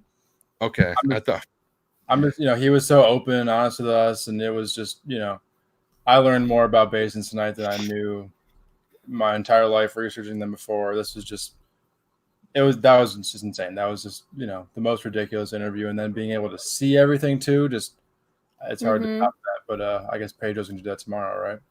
Yeah, the king of chondros right there. Exactly. Well said. Mm-hmm. He's a humble motherfucker too. Pedro's super humble. I'm excited. I told him, I was like, dude, I'm just excited for your podcast for, just as excited as I am for Ed's. And he's like, come on, man, you don't mean that. I'm like, dude, yeah, fuck, Pedro, you're fucking legend, bro. So Pedro's a really humble individual like Ed. So, dude, what the fuck? This is a crazy back-to-back. I'm telling you right now, this is some, and guess what? Next week is not going to be anything less than what we're experiencing now. I'm not going to give you no fucking hints on what's going down. But next week is going to be such another historical fucking moment for this podcast and for all you viewers out there. Just so you know, shout out to Steven and Desiree. You guys hella facilitated this next coming one, and I'm fucking super stoked. Everyone, just so you guys know, I pulled this one off. Yes, even Steven agrees. So yes, me too. I'm not going to be the asshole who doesn't agree. I agree. Yay! I agree. Everyone. I know, honestly, dude. Listen, I gotta go isolate jaw now though, because like I was definitely smiling and laughing this whole time, and this hasn't happened for me for at least a month. So my face hurts. Like there's muscle memory. Hurts. We'll get you there. We'll get you there. Okay. We have to. What we have to do before the show is stretch your jaw out, like those thing movements. Whoa, Steven, that was pretty good. Dude, guys, what a fucking night, man. Ed Marino, so legendary. Dude, this shit will be out on all major podcast platforms, Buzzsprout, Apple, Spotify, all that good shit. Yes, Brian, I was for yours too, but I wasn't actually. Was I on that one? Which one? What, on Ryan? No, you weren't. You came back. You stepped in on Janet's. So you stepped in last week. Ryan was Ryan was for Janet's. Ryan was really well. No, I was watching that one though, Ryan. You guys. So guys, everybody who's viewing this, if you guys want to peep out the other episodes, just peep down in the description below. We have all fucking other 13 episodes in the description below. It's only gonna keep getting better. If you're not a fan of YouTube, you don't fucking like the whole video thing, then go ahead and check us out on Buzzsprout, and we're on Apple TV. Fuck. Apple TV sounds cool right now. I'm not gonna lie, but I have fucking snakes to take care of right now. So, but anyways, guys, what a fucking fun time. Steven, get some sleep, please. No, Steven. Ian fucking Bessel was like, you should let Steven talk more. And I was like, what the fuck? I was like, I give Steven's opportunity to speak. He doesn't want to fucking speak. Since when? You spoke a lot today. No, okay. This episode you were more engaged, okay? But he spoke a lot last time too. Listen. Okay, let's be real here. The only time he couldn't get a word in is when Forrest was on, and Forrest doesn't shut up. But you know what? If Forrest was here, he'd probably wouldn't deny that. He's gonna. Yeah. Smirk. I wish I missed it smirk, but that whole Ed Marino thing probably wouldn't have got a tour. It probably would have just been talking and him questioning. It would just be full of info and knowledge, which is great. But I don't know if we would have got the tour. I really don't know. I don't know. All I know is that was super choice, super dreamy, and obviously I'm gonna come behind Dez on this, but I'm gonna have an Ed Marino fucking Basin in collection. If it's the last thing I already DM'd him on Instagram, so who has fucking bins to go through of all basins? Basins. Like, dude, he was stacked to the wall. He was stacked to the wall, full of fucking basins. Like, hang on, let me find it. Yeah, he's like, yo, let me. Yeah, I was like, oh, is it that? He's like, no, I'm actually digging through them. I'm like, oh, my bad. He fucking, you know what I mean? Like, oh shit, man. Shout out to everyone in the comments. Like I said, Emily. So Emily was at your guys' place today, right? Mm-hmm. Yeah, I got her here. She's staying till Sunday. Thank you, Emily. Sunday? What up, Emily? Why don't you just officially be? Yeah. Why don't you just move to Indy? She bought her own place and she's in vet school. She's got some time to go still, but you know, I'm working her. We'll work on that in a few years. Imagine adding a female version, a female Stephen KUSH version to the crew. That's what you guys need. That's what you guys need. Stephen needs another version period of himself. It's a cloning device.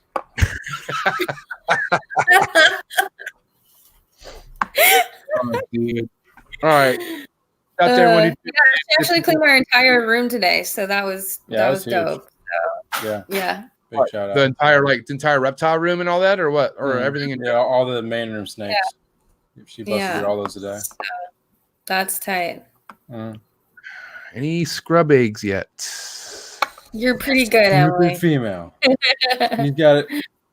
I gotta have a sit down with that snake. She's, like, hey, it's about damn time. Give him over. Do you have any? Huh? No patience. No patience. I'm patient enough. It's about time. Bro. I mean, you had the first go at this. You chill out, Doug. You should go like 2 full days without opening it and disturbing her. And then I bet you on day 3 she'll give the eggs. Because she's tired of you opening that tub. Yeah. It's a lot easier said than done. Just don't do it. Bro, it's like I can't not do it. Out of sight, out of mind. Don't even look. How often are you how often are you peeking in on the chondros? Like probably 4 or 5 times a day. The chondros is easier because they're not in a lay box, But the scrub, she's chilling in her lay box and all beehived up in the corner. I'm like, are they there? And every time you open it, she gets pissed. So she's like, I'm not going to lay these now because there's some kind of predator asshole up there 20 times bigger than me trying to get my eggs. So fuck this guy. Fucking giant. I'm holding them in. Fucking look how big his hands are. God, it scared me. Well, look, think about it like this, Steven. Okay, let's say that. Do you, Steven, hold yourself. Do you have the proper, do you have that snake in the proper heat to where if it did lay, it'd be fine 2 days coiled, like in that box? It would be fine. Yeah, it would totally. Fucking leave it alone then. But I don't want to. I want the eggs. It's like staring at the clock when you're waiting. You don't stare at the clock when you need time to pass. It's the worst way for time to look at time. It's late. Is it late? I'm hungry. Anyways. Yeah, I need dessert. I'm going to save my energy for tomorrow with Pedro. So get ready out of Portugal. Our first international guest. The king of chondros, motherfuckers. King of chondros. I like that. Like, you know what? And look, guess who one of Pedro's favorites are? Patrick Holmes. Oh. So, can you believe it? So, dude, Pedro fucks with America. That's all I got to say. I'm gonna message Patrick, see if he can come on tomorrow.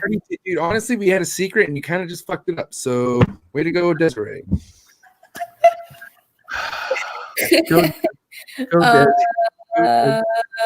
Oops. All right, guys. Make sure you tune in. Please subscribe to the channel. Either if you like me, Desiree, or Steven, just please do us a favor. Subscribe to the fucking channel. Like or dislike. Leave a comment. That'd be great. We appreciate it, man. But you guys have a wonderful night. Please be safe. Keep that 30 feet distance. You guys have a wonderful night. Peace. Bye, guys.